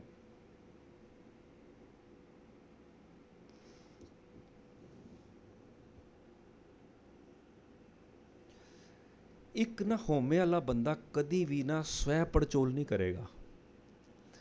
ਉਹ ਆਪਣਾ ਡਾਇਸੈਕਸ਼ਨ ਕਰਕੇ ਆਪਣੀ ਐਨਾਲਿਸਿਸ ਨਹੀਂ ਕਰੇਗਾ। ਉਹ ਦੂਜਿਆਂ ਦੀ ਇੰਟਰਸੈਕਸ਼ਨ, ਦੂਜਿਆਂ ਦੀ ਡਾਇਸੈਕਸ਼ਨ, ਦੂਜਿਆਂ ਦਾ ਆਪਰੇਸ਼ਨ ਹੀ ਕਰਦਾ ਰਹੇਗਾ। ਤੂੰ ਐਵੇਂ, ਤੂੰ ਉਵੇਂ, ਤੂੰ ਉਵੇਂ। ਅਤੇ ਗੁਰੂ ਪਿਆਰੇ ਸਮਝਾਉਂਦੇ ਸੀਗੇ ਕਿ ਹਰ ਬੰਦੇ ਨੇ ਨਾ ਆਪਣੇ ਦੋਨੋਂ ਕੰਧਿਆਂ ਉੱਤੇ ਨਾ, ਉਹ ਸ਼ਰਵਣ ਕੁਮਾਰ ਆਕਣ ਨਾ 2 ਕਾਂਡੀਆਂ ਰੱਖੀਆਂ ਹੁੰਦੀਆਂ ਨੇ। ਹੁਣ ਇੱਕ ਅੱਗੇ ਹੈ ਉਹਦੇ, ਇੱਕ ਪਿੱਛੇ ਹੈ, ਐਵੇਂ ਹੀ ਲੈਫਟ ਸ਼ੋਲਡਰ 'ਤੇ ਵੀ, ਇੱਕ ਰਾਈਟ 'ਤੇ ਵੀ ਹੈ। ਕਹਿੰਦੇ ਉਹ ਕਰਦਾ ਪਤਾ ਕੀ ਹਰ ਬੰਦਾ, ਸੱਜੇ ਮੋਢੇ 'ਤੇ ਜਿਹੜੀ ਉਹਨੇ ਕਾਂਡੀ ਲੱਗੀ ਹੁੰਦੀ ਨਾ, ਉਹ ਆਪਣੇ ਗੁਣ ਰੱਖਦਾ, ਅੱਗੇ ਪ੍ਰੋਜੈਕਟ ਕਰੇਗਾ, ਮੈਂ ਐਵਾਂ, ਮੈਂ ਐਵਾਂ, ਮੈਂ ਐਵਾਂ, ਅਤੇ ਆਪਣੇ ਅਵਗੁਣ ਲੱਗੇਗਾ ਪਿਛਲੀ ਵਾਲੀ ਟੋਕਰੀ 'ਚ ਛੁਪਾ ਕੇ, ਅਤੇ ਲੈਫਟ ਸ਼ੋਲਡਰ 'ਤੇ ਰੱਖੇਗਾ ਦੂਜਿਆਂ ਦੇ ਅਵਗੁਣ ਸਾਹਮਣੇ ਰੱਖੇਗਾ, ਤੂੰ ਐਵੇਂ, ਤੂੰ ਐਵੇਂ, ਅਤੇ ਉਹਦੇ ਗੁਣਾਂ ਨੂੰ ਸਾਈਡਲਾਈਨ ਕਰੇਗਾ। ਇਹ ਕਹਿੰਦਾ ਇੱਕ ਇਨਸਾਨ ਦੀ ਫਿਤਰਤ ਹੈ। ਕਹਿੰਦਾ ਹੁਣ ਬਚੇਗਾ ਕਿਵੇਂ? ਦੋਨੋਂ ਕਾਂਡੀਆਂ ਘੁਮਾ ਦੇ, ਆਪਣੇ ਔਗੁਣ ਦੇਖੇ ਅਤੇ ਦੂਜਿਆਂ ਦੇ ਗੁਣ। ਮੈਨੂੰ ਸਾਖੀ ਯਾਦ ਆ ਗਈ ਛੋਟੀ ਜਿਹੀ। ਗੁਰੂ ਸਾਹਿਬ ਦੇ ਸਮੇਂ, ਪੰਚਮ ਪਾਤਸ਼ਾਹ ਦੇ ਸਮੇਂ ਜਿਹੜਾ ਇਕੱਠ ਹੁੰਦੇ ਸੀ ਨਾ ਗੁਰੂ ਸਾਹਿਬ ਸਮੇਂ, ਵਿਸਾਖੀ ਅਤੇ ਦੀਵਾਲੀ 'ਤੇ ਕਿਉਂ ਹੁੰਦੇ ਸੀਗੇ? ਕਿ ਵਿਸਾਖੀ ਦੇ ਉੱਤੇ ਕਣਕ ਚੁੱਕ ਕੇ ਵਿਹਲੇ ਹੋ ਗਏ ਲੋਕੀ, ਅਤੇ ਦੀਵਾਲੀ ਦੇ ਨੇੜੇ ਚਾਵਲ ਚੁੱਕ ਕੇ ਵਿਹਲੇ ਹੋ ਗਏ, ਜੀਰੀ ਚੁੱਕ ਕੇ। So these are the 2 main source of income. Agriculture ਇਹ ਹੀ ਸੀਗਾ ਲੋਕਾਂ ਦਾ ਇਨਕਮ ਦਾ ਸੋਰਸ, ਕਿੱਤਾ ਹੀ ਸੀਗਾ ਖੇਤੀ। ਉਹ ਕਰਕੇ ਫ੍ਰੀ ਹੋ ਕੇ ਨਿਕਲ ਗਏ। ਜੋ 1.5-2 ਮਹੀਨਾ ਟਾਈਮ ਹੁੰਦਾ ਸੀ, ਕਿਉਂਕਿ ਆਉਣ ਦਾ ਸਮਾਂ ਪੈਦਲ ਆ ਰਿਹਾ, ਕੋਈ ਗੱਡੇ 'ਤੇ ਆ ਰਿਹਾ, ਕੋਈ ਊਠ ਗੱਡੀ 'ਤੇ ਆ ਰਿਹਾ, ਕੋਈ ਬੈਲ ਢਿੱਲੇ 'ਤੇ ਆ ਰਿਹਾ, ਕੋਈ ਸਾਈਕਲਾਂ, ਮੋਟਰਾਂ, ਕਾਰਾਂ 'ਤੇ ਸੀਗੀਆਂ ਨਹੀਂ, ਰਸਤੇ ਵੀ ਨਹੀਂ ਸੀਗੇ, ਨੋ ਟ੍ਰੇਨ, ਨੋ ਐਰੋਪਲੇਨ, ਨਥਿੰਗ। ਮਹੀਨਾ ਲੱਗ, ਕਾਬੁਲ ਕੰਧਾਰ ਤੋਂ ਕਿੱਥੋਂ ਕਿੱਥੋਂ ਸੰਗਤ ਆਉਂਦੀ ਸੀਗੀ। ਤੇ ਸੰਗਤ ਇਕੱਠੀ ਹੋਈ ਨਾ, ਤੇ ਉੱਥੋਂ ਕਾਬੁਲ ਦੀ ਸੰਗਤ ਵੀ ਆਈ ਸੀਗੀ, ਤੇ ਉਹ ਸੰਗਤ ਨੇ ਦੂਜੀ ਸੰਗਤ ਦੇ ਬਾਰੇ ਨਾ ਸ਼ਿਕਾਇਤ ਕੀਤੀ, ਜੀ ਇਹ ਗੁਰੂ ਸਾਹਿਬ ਇਹ ਧਿੜਾ ਠੀਕ ਨਹੀਂ ਹੈ, ਇਹ ਤੰਗ ਕਰਦਾ ਹੈ। ਤੇ ਦੂਜੇ ਕਹਿੰਦੇ ਨਹੀਂ ਮਹਾਰਾਜ ਇਹ ਨਹੀਂ ਠੀਕ, ਅਸੀਂ ਠੀਕ ਹਾਂ ਜਿਹੜੇ ਹੈਗੇ ਹਾਂ, ਅਸੀਂ ਸਹੀ ਠੀਕ ਪ੍ਰਚਾਰ ਕਰਦੇ, ਅਸੀਂ ਗੁਰੂ ਦੇ ਪੈਰਾ ਦਿੰਦੇ ਹਾਂ ਗੱਲ 'ਤੇ, ਗੁਰਮਤਿ 'ਤੇ, ਇਹ ਨਹੀਂ ਕਰਦੇ। ਦੋ ਧਿੜੇ ਲੜਦੇ ਪਏ ਆਪਸ ਵਿੱਚ। ਪੰਚਮ ਪਾਤਸ਼ਾਹ ਦਾ ਸਮਾਂ, ਮਹਾਰਾਜ ਕਹਿੰਦੇ ਚਲੋ ਕੋਈ ਗੱਲ ਨਹੀਂ, ਬੈਠੇ ਸਮਾਗਮ ਦੀ ਹਾਜ਼ਰੀ ਭਰੀ, ਜਾਣ ਲੱਗਿਆ। ਮਹਾਰਾਜ ਨੇ ਦੋਨਾਂ ਨੂੰ ਇੱਕ ਇੱਕ ਡਾਇਰੀ ਤੇ ਇੱਕ ਕਲਮ ਦੇ ਦਿੱਤੀ। ਕਹਿੰਦੇ ਕੀ? ਕਹਿੰਦੇ ਨੇ ਅਗਲੀ ਵਾਰੀ ਸਮਾਗਮ 'ਤੇ ਆਉਣਾ ਨਾ, ਜੋ ਜੋ ਤੁਸੀਂ ਚੰਗਾ ਕਰੋ ਉਹ ਵੀ ਲਿਖ ਦੇਣਾ, ਜੋ ਜੋ ਤੁਹਾਨੂੰ ਲੱਗੇ ਤੁਹਾਡੇ ਕੋਲੋਂ ਮਾੜਾ ਹੋਇਆ ਉਹ ਵੀ ਲਿਖ ਲੈਣਾ। ਇਹ ਹੀ ਉਹਨਾਂ ਨੂੰ ਕਹਿ ਤਾ। ਆ ਗਏ ਅਗਲੀ ਵਾਰੀ ਦੋਨੋਂ, ਮਹਾਰਾਜ ਅੱਗੇ ਬਹਿ ਕੇ ਰੋਂਦੇ ਪਏ, ਦੋਨੋਂ ਧਿਰੇ ਰੋ ਰਹੇ। ਕਹਿੰਦੇ ਕੀ? ਕਹਿੰਦੇ ਮਹਾਰਾਜ ਮਾੜੇ ਕਰਮ ਤੇ ਬੜੇ ਹੋਏ ਸਾਡੇ ਤੋਂ, ਸੈਂਤੇ ਲਿਖਦੇ ਸ਼ਰਮ ਆਈ, ਕਈ ਡਾਇਰੀਆਂ ਪੜ ਜਾਣੀਆਂ ਸੀ ਸਾਲ 'ਚ। ਕਹਿੰਦੇ ਤੇ ਚੰਗਾ, ਕਹਿੰਦੇ ਇੱਕ ਦਾ ਚੰਗਾ ਹੋਇਆ ਵੀ ਤੇ ਉਹਦਾ ਕੀ ਹੰਕਾਰ ਕਰੀਏ, ਸਾਡੇ ਕੋਲੋਂ ਚੰਗਾ ਹੋ ਗਿਆ। ਕਹਿੰਦੇ ਫੇਰ ਕੀ ਲਿਖਿਆ? ਕਹਿੰਦੇ ਮਹਾਰਾਜ ਕੁਛ ਨਹੀਂ ਲਿਖਿਆ। ਦੋਨੋਂ ਖਾਲੀ ਡਾਇਰੀਆਂ ਲੈ ਕੇ ਆ ਗਏ। ਬਾਣੀ ਕੀ ਕਹਿੰਦੀ ਹੈ? ਕਦੀ ਬਣੀਆਂ ਨੂੰ ਦੇਖਿਆ ਹਿਸਾਬ ਕਰਦੇ ਹੋਏ? ਸਾਡੇ ਡੈਡ ਦੱਸਦੇ ਹੁੰਦੇ ਸੀਗੇ, ਕਹਿੰਦੇ ਨੇ ਜੇ ਵਹੀ ਖਾਤੇ ਦੇ ਵਿੱਚ 2 ਪੈਸੇ ਦਾ ਫਰਕ ਆ ਜਾਂਦਾ ਸੀ ਨਾ ਪਾਕਿਸਤਾਨ ਦੇ ਸਮੇਂ, ਤੇ ਇੱਕ ਆਨੇ ਦਾ ਤੇਲ ਫੂਕ ਦਿੰਦੇ ਸੀ ਪੂਰੀ ਰਾਤ ਬੈਠ ਕੇ, ਤੇ 2 ਪੈਸੇ ਦਾ ਫਰਕ ਕੱਢਦੇ ਸੀਗੇ। ਮੈਂ ਕਿਹਾ ਵੀ ਇਹਦੀ ਲੌਜਿਕ ਕੀ ਹੈ? 2 ਪੈਸੇ ਦਾ ਫਰਕ ਹੈ, ਛੱਡ ਦਿਓ, ਆਨੇ ਦਾ ਤੇਲ ਕਿਉਂ ਫੂਕਿਆ? ਕਹਿੰਦੇ ਨੇ ਉਹਨੂੰ ਐਵੇਂ ਹੈ, ਇੱਕ ਵਪਾਰੀ ਆਇਆ, ਉਹ 10 ਰੁਪਏ ਤੇ 2 ਆਨੇ ਦੇ ਕੇ ਗਿਆ, ਲਿਖਣੇ ਰਹਿ ਗਏ, ਜਮ੍ਹਾਂ ਕਰਨੇ ਰਹਿ ਗਏ। ਦੂਜੇ ਤੁਹਾਡੇ ਸਪਲਾਇਰ ਨੂੰ ਤੁਸੀਂ 10 ਰੁਪਏ ਦੇ ਦਿੱਤੇ, ਉਹ ਵੀ ਲਿਖਣੇ ਰਹਿ ਗਏ, 2 ਐਂਟਰੀਆਂ ਲਿਖਣੀਆਂ ਰਹਿ ਗਈਆਂ, ਫਰਕ ਤੇ 2 ਪੈਸੇ ਦਾ ਰਹਿ ਗਿਆ। ਫਰਕ 2 ਪੈਸੇ ਦਾ ਨਹੀਂ ਹੈ ਗੱਲ, ਫਰਕ ਐਵੇਂ 2 ਐਂਟਰੀਆਂ ਰਹਿ ਗਈਆਂ, ਲੱਭੋ ਉਹਦੇ ਪਿੱਛੇ ਭਾਵੇਂ 2 ਪੈਸੇ ਪਿੱਛੇ ਆਨੇ ਦਾ ਤੇਲ ਫੂਕਣਾ ਪੈ ਜਾਏ। ਬਣੀਆਂ ਐਵੇਂ ਹਿਸਾਬ ਕਰਦਾ। ਹੁਣ ਗੁਰੂ ਸਾਹਿਬ ਕਹਿੰਦੇ ਨੇ ਰੱਬ ਨੇ ਕੀ ਕਰਨਾ ਹੈ? ਲੇਖਾ ਮੰਗੈ ਬਾਣੀਆਂ, ਬਣੀਏ ਵਾਕਨ ਲੇਖਾ ਮੰਗਿਆ ਜਾਣਾ ਹੈ। ਗੁਰੂ ਸਾਹਿਬ ਕਹਿ ਰਹੇ ਨੇ ਇੱਕ ਇੱਕ ਸਵਾਸ ਦਾ, ਇੱਕ ਇੱਕ ਕਰਮ ਦਾ ਤੇਰਾ ਕੋਲੋਂ ਲੇਖਾ ਜੋਖਾ ਮੰਗਿਆ ਜਾਣਾ ਹੈ। ਤੂੰ ਕੀ ਕੀਤਾ, ਕਿਆ ਤੈਂ ਖਟਿਆ, ਕਹਾਂ ਗਵਾਇਆ, ਚਲੋ ਸ਼ਿਤਾਬ ਦੀਵਾਨ ਬੁਲਾਇਆ। ਦਰ ਹਰ ਫਰਮਾਨ ਦਰਗਾਹ ਕਾਇਆ, ਹਰ ਫਰਮਾਨ ਆ ਗਿਆ ਦਰਗਾਹ ਤੋਂ, ਚੱਲ ਦੇ ਹਿਸਾਬ, ਆ ਜਾ, ਕੀ ਖਟਿਆ ਕੀ ਗਵਾਇਆ, ਕਮ ਆਨ ਸ਼ੋ ਯੋਰ ਬੈਲੈਂਸ ਸ਼ੀਟ। ਸੋ ਜੇ ਕੁਛ ਚੰਗਾ ਹੋ ਜਾਏ ਉਹਦਾ ਕ੍ਰੈਡਿਟ ਗੁਰੂ ਨੂੰ ਹੀ ਦਈਏ ਆਪਾਂ, ਗੁਰੂ ਦੀ ਬਖਸ਼ਿਸ਼ ਹੋ ਗਈ। ਜੇ ਆਪ ਲੈ ਲਿਆ ਫਿਰ ਉਹਦੀ ਹੋਮੇ ਵੀ ਲੱਗ ਜਾਏਗੀ, ਇਹ ਯਕੀਨਨ ਹੈ। ਜਿਹੜਾ ਬੰਦਾ ਹੁਕਮ ਵਿੱਚ ਪਹੁੰਚ ਜਾਏਗਾ ਨਾ, ਹੁਕਮ ਵਿੱਚ ਆ ਗਿਆ, ਫਿਰ ਉਹ ਕਹੇਗਾ ਹਮ ਰੁਲਤੇ ਫਿਰਤੇ,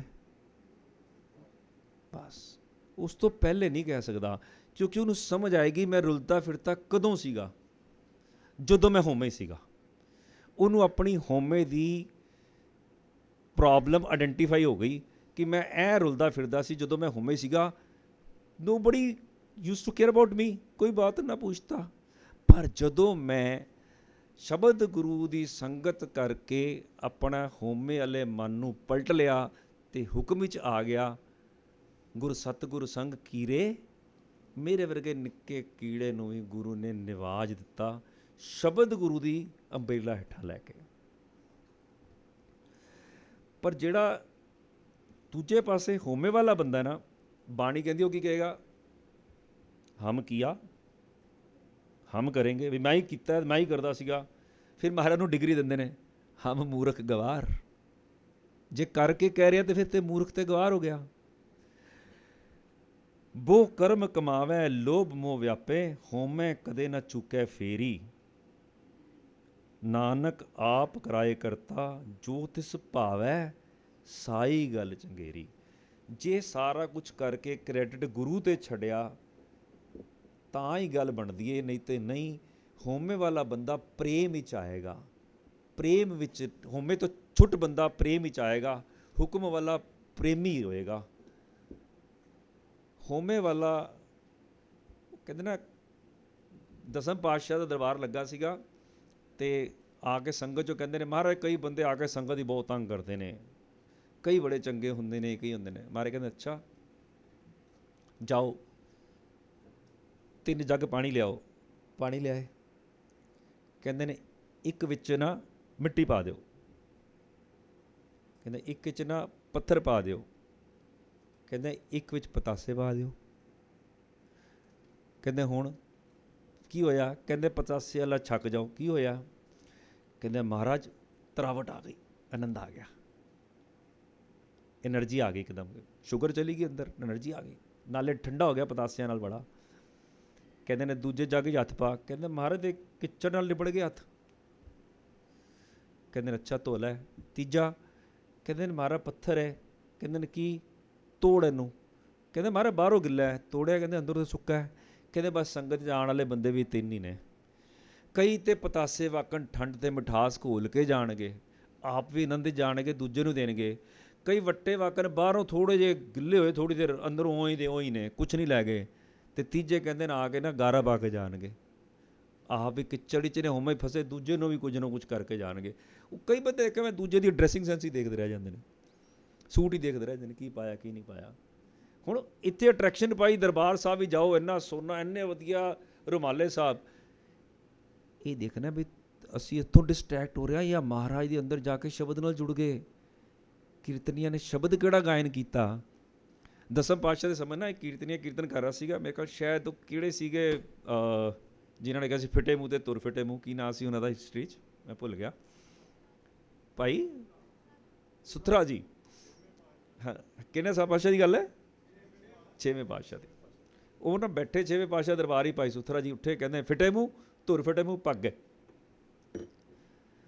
ਕਹਿੰਦੇ ਨੇ ਹੈ ਕੀ ਹੋਇਆ? ਵੀ ਕੀਰਤਨ ਹੋ ਰਿਹਾ, ਮਹਾਰਾਜ ਦੀ ਹਜ਼ੂਰੀ ਹੈ, ਸੰਗਤ ਬੈਠੀ ਕੀਰਤਨ ਆਨੰਦ ਮਾਣ ਰਹੀ ਹੈ, ਗੁਰੂ ਸਾਹਿਬ ਆਪ ਬੈਠੇ ਨੇ, ਉੱਠਿਆ ਫਿੱਟੇ ਮੂੰਹ ਤੇ ਤੁਰ ਫਿੱਟੇ ਮੂੰਹ ਕਹਿ ਕੇ ਭੱਜ ਕੇ ਚਲੇ ਗਿਆ। ਮਾਰੇ ਕਹਿੰਦੇ ਜਾਓ ਫੜ ਕੇ ਲਿਆਓ। ਉਹ ਗਾਇਬ ਹੋ ਗਏ, ਅੰਡਰਗਰਾਊਂਡ ਹੋ ਗਏ। ਖੇਡ ਹੈ ਨਾ ਗੁਰੂ ਦਾ ਚੋਜ। ਕੁਝ ਸਮੇਂ ਉਹਦਾ ਫੜੇ ਲਿਆਏ ਜੀ। ਕਹਿੰਦੇ ਹਾਂ ਜੀ ਸੰਗਤ ਨੇ ਇਲਜ਼ਾਮ ਲਾਇਆ ਤੁਸੀਂ ਕੀਰਤਨ ਚੱਲ ਰਿਹਾ ਸੀ ਫਿੱਟੇ ਮੂੰਹ ਤੇ ਨਾਲ ਤੁਰ ਫਿੱਟੇ ਮੂੰਹ ਕਹਿ ਕੇ ਭੱਜ ਗਏ। ਕਹਿੰਦੇ ਮਹਾਰਾਜ ਝੂਠ ਬੋਲਦੇ ਆ, ਮੈਂ ਨਹੀਂ ਕਿਹਾ। ਕਹਿੰਦੇ ਨਹੀਂ ਤੇ ਕਹਿ ਰਹੇ ਨੇ ਕਿਹਾ, ਸਾਰੇ ਕਹਿ ਰਹੇ ਨੇ। ਕਹਿੰਦੇ ਕੌਣ ਕਹਿ ਰਿਹਾ? ਕਹਿੰਦੇ ਕੀਰਤਨੀਆਂ ਨੂੰ ਕਹਿੰਦੇ। ਕਹਿੰਦੇ ਕਿਹੜੇ ਕੀਰਤਨੀਆਂ ਸੀ? ਕਹਿੰਦੇ ਬੁਲਾਓ, ਇਹ ਰਿਹਾ। ਸੰਗਤ ਕਿਹੜੀ ਮੌਜੂਦ ਸੀ? ਕਹਿੰਦੇ ਨੇ ਇਹ। ਕਹਿੰਦੇ ਨੇ ਦੇਖੋ ਦੋਨੋਂ ਗਵਾਹ ਨੇ। ਕਹਿੰਦੇ ਮਹਾਰਾਜ ਇਹਨਾਂ ਨੂੰ ਪੁੱਛੋ ਸੰਗਤ ਨੂੰ ਸ਼ਬਦ ਕਿਹੜਾ ਗਾਇਨ ਹੋ ਰਿਹਾ ਸੀ? ਸਾਰੇ ਚੁੱਪ। ਕਹਿੰਦੇ ਅੱਛਾ ਚਲੋ ਕੀਰਤਨੀਆਂ ਪੁੱਛੋ ਪੜ੍ਹ ਕਿਹੜਾ ਰਹੇ ਸੀ, ਉਹ ਕਿਹੜਾ ਗਾਇਨ ਕਰ ਰਿਹਾ ਸੀ? ਉਹਦੇ ਮੈਂ ਵੀ ਭੁੱਲ ਗਿਆ। ਕਹਿੰਦਾ ਮਹਾਰਾਜ ਤੁਹਾਡੇ ਸਿੱਖ ਨਹੀਂ ਮੇਰੇ ਸਿੱਖ ਹੈ, ਮੇਰੀ ਕਈ ਗੱਲ ਯਾਦ ਹੈ, ਤੁਹਾਡੀ ਪੜ੍ਹੀ ਬਾਣੀ ਸੁਣਦਾ ਹੀ ਨਹੀਂ। ਹੁਣ ਸੰਗਤ 'ਚ ਜਾ ਕੇ ਵੀ ਸੰਗਤ ਭਾਲਣੀ, ਆਪ ਦਾ ਮਨ ਹੋਮੇ ਛੱਡ ਕੇ ਗੁਰੂ ਦੇ ਹੁਕਮ 'ਚ ਰਹਿਣਾ। ਬਾਕੀ ਮੈਨੂੰ ਬਹੁਤਾ ਨਹੀਂ ਪਤਾ, ਇਹ ਜੋ ਵੀਰ ਜੀ ਉਹਨਾਂ ਕੋਲੋਂ ਮਾੜਾ ਮੋਟਾ ਅਸੀਂ ਸੁਣਿਆ ਸਿੱਖਿਆ, ਆਪ ਜੀ ਨਾਲ ਸਾਂਝ ਕੀਤੀ। ਵੱਧ ਘੱਟ ਕੇ ਦੀ ਗੁਰੂ ਪਾਸੋਂ, ਗੁਰੂ ਦੀ ਸੰਗਤ ਪਾਸੋਂ ਖਿਮਾ। ਆਪ ਸਭ ਦਾ ਗੁਰੂ ਨਾਲ ਬਾਣਾ ਹੈ। ਬਹੁਤ ਧੰਨਵਾਦ। ਵਾਹਿਗੁਰੂ ਜੀ ਕਾ ਖਾਲਸਾ, ਵਾਹਿਗੁਰੂ ਜੀ ਕੀ ਫਤਿਹ।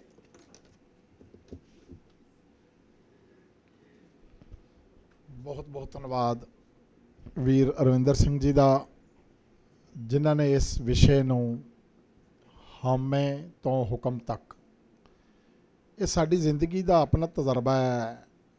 ਆਪਾਂ ਪਹਿਲਾਂ ਵੀ ਗੱਲ ਕੀਤੀ, ਵੀਰ ਜੀ ਨੇ ਵੀ ਬੜੀ ਗੱਲ ਕੀਤੀ ਕਿ ਸਾਰੇ ਹੀ ਕਿਤੇ ਨਾ ਕਿਤੇ ਅਸੀਂ ਹਉਮੈ ਦੇ ਵਿੱਚ ਹਾਂ, ਅਤੇ ਹੁਕਮ ਤੱਕ ਕਿਵੇਂ ਪਹੁੰਚਣਾ ਹੈ ਇਹ ਅਸੀਂ ਸਿੱਖਣਾ ਹੈ, ਇਹ ਅਸੀਂ ਸਮਝਣਾ ਹੈ। ਅਤੇ ਇਹ ਸਾਨੂੰ ਬਾਣੀ ਵਿੱਚੋਂ ਹੀ ਪਤਾ ਲੱਗੇਗਾ। ਜਦੋਂ ਅਸੀਂ ਬਾਣੀ ਪੜ੍ਹਾਂਗੇ, ਗੁਰ ਇਤਿਹਾਸ ਨਾਲ ਜੁੜਾਂਗੇ, ਸਾਨੂੰ ਉਹਦੇ ਵਿੱਚੋਂ ਹੀ ਪਤਾ ਲੱਗੇਗਾ। ਬਾਣੀ ਨਾਲ ਜੁੜ ਕੇ, ਬਾਣੀ ਨਾਲ ਸਾਂਝ ਪਾ ਕੇ, ਬਾਣੀ ਨੂੰ ਵਿਚਾਰ ਕੇ, ਜਿਹੜਾ ਇੱਥੇ ਆਪਾਂ ਇਹ ਉਲੀਕਿਆ ਇਹ ਸ਼ਾਰਟ ਟਰਮ ਕੋਰਸ ਕਰ ਰਹੇ ਹਾਂ, ਇਹਦਾ ਮਕਸਦ ਇਹੀ ਹੈ। ਪੜ੍ਹਦੇ ਆਪਾਂ ਸਾਰੇ ਹੀ ਰਹੇ ਹਾਂ, ਬਾਣੀ ਨੂੰ ਗਾ ਵੀ ਰਹੇ ਹਾਂ, ਸੁਣ ਵੀ ਰਹੇ ਹਾਂ, ਪਰ ਕਿਤੇ ਨਾ ਕਿਤੇ ਬਾਣੀ ਨੂੰ ਵਿਚਾਰ ਕੇ, ਸਮਝ ਕੇ ਦ੍ਰਿੜ ਕਰਨ ਦੀ ਗੱਲ ਹੈ। ਪਾਤਸ਼ਾਹ ਦਾ ਫਰਮਾਨ ਹੈ, ਕੋਈ ਗਾਵੈ ਕੋ ਸੁਣੈ, ਕੋਈ ਕਰੈ ਵਿਚਾਰ, ਕੋ ਉਪਦੇਸ਼ੈ ਕੋ ਦ੍ਰਿੜੈ, ਤਿਸਕਾ ਹੋਏ ਉਧਾਰ। ਜਿਹੜਾ ਇਸ ਹੁਕਮ ਨੂੰ ਸਮਝ ਕੇ, ਇਸ ਵਿਚਾਰ ਨੂੰ ਸਮਝ ਕੇ ਆਪਣੇ ਅੰਦਰ ਦ੍ਰਿੜ ਕਰ ਲਏਗਾ, ਉਸ ਦਾ ਉਧਾਰ ਹੋਏਗਾ। ਤੋ ਇਹ ਦ੍ਰਿੜਤਾ ਦੇ ਲਈ ਗੁਰੂ ਦੀ ਬਾਣੀ ਨੂੰ ਸਮਝ ਕੇ ਵਿਚਾਰ ਕੇ ਅਸੀਂ ਦ੍ਰਿੜ ਕਰਨਾ ਹੈ, ਤਾਂ ਹੀ ਅਸੀਂ ਆਪਣੀ ਹਉਮੈ ਤੋਂ ਹੁਕਮ ਤੱਕ ਪਹੁੰਚਣ ਦਾ ਇਹ ਜਿਹੜਾ ਰਸਤਾ ਹੈ ਉਹਨੂੰ ਪ੍ਰਾਪਤ ਕਰ ਸਕਦੇ ਹਾਂ। ਗੁਰੂ ਸਾਹਿਬ ਕਿਰਪਾ ਕਰਨ। ਹੁਣ ਟੀ ਬ੍ਰੇਕ ਦਾ ਸਮਾਂ ਹੈ ਜੀ। 15 ਮਿੰਟ ਬਾਅਦ ਦੂਸਰੇ ਵਿਸ਼ੇ ਤੇ ਆਪਾਂ ਗੱਲ ਕਰਨੀ ਹੈ। ਵੀਰ ਰਵਿੰਦਰ ਸਿੰਘ ਜੀ ਨੇ ਹੀ ਦੂਸਰੇ ਵਿਸ਼ੇ ਦੇ ਉੱਪਰ ਵਿਚਾਰਾਂ ਦੀ ਸਾਂਝ ਪਾਣੀ ਹੈ। ਹੁਣ ਸਾਰਿਆਂ ਨੇ ਚਾਹ ਪੀਣੀ ਹੈ ਬਾਹਰ ਜਾ ਕੇ। ਉਸ ਤੋਂ ਬਾਅਦ ਆਪਾਂ 15 ਮਿੰਟ ਬਾਅਦ ਦੁਬਾਰਾ ਇੱਥੇ ਫਿਰ ਇਕੱਠੇ ਹੋਵਾਂਗੇ ਅਗਲੇ ਵਿਸ਼ੇ ਦੇ ਲਈ। ਵਾਹਿਗੁਰੂ ਜੀ ਕਾ ਖਾਲਸਾ, ਵਾਹਿਗੁਰੂ ਜੀ ਕੀ ਫਤਿਹ।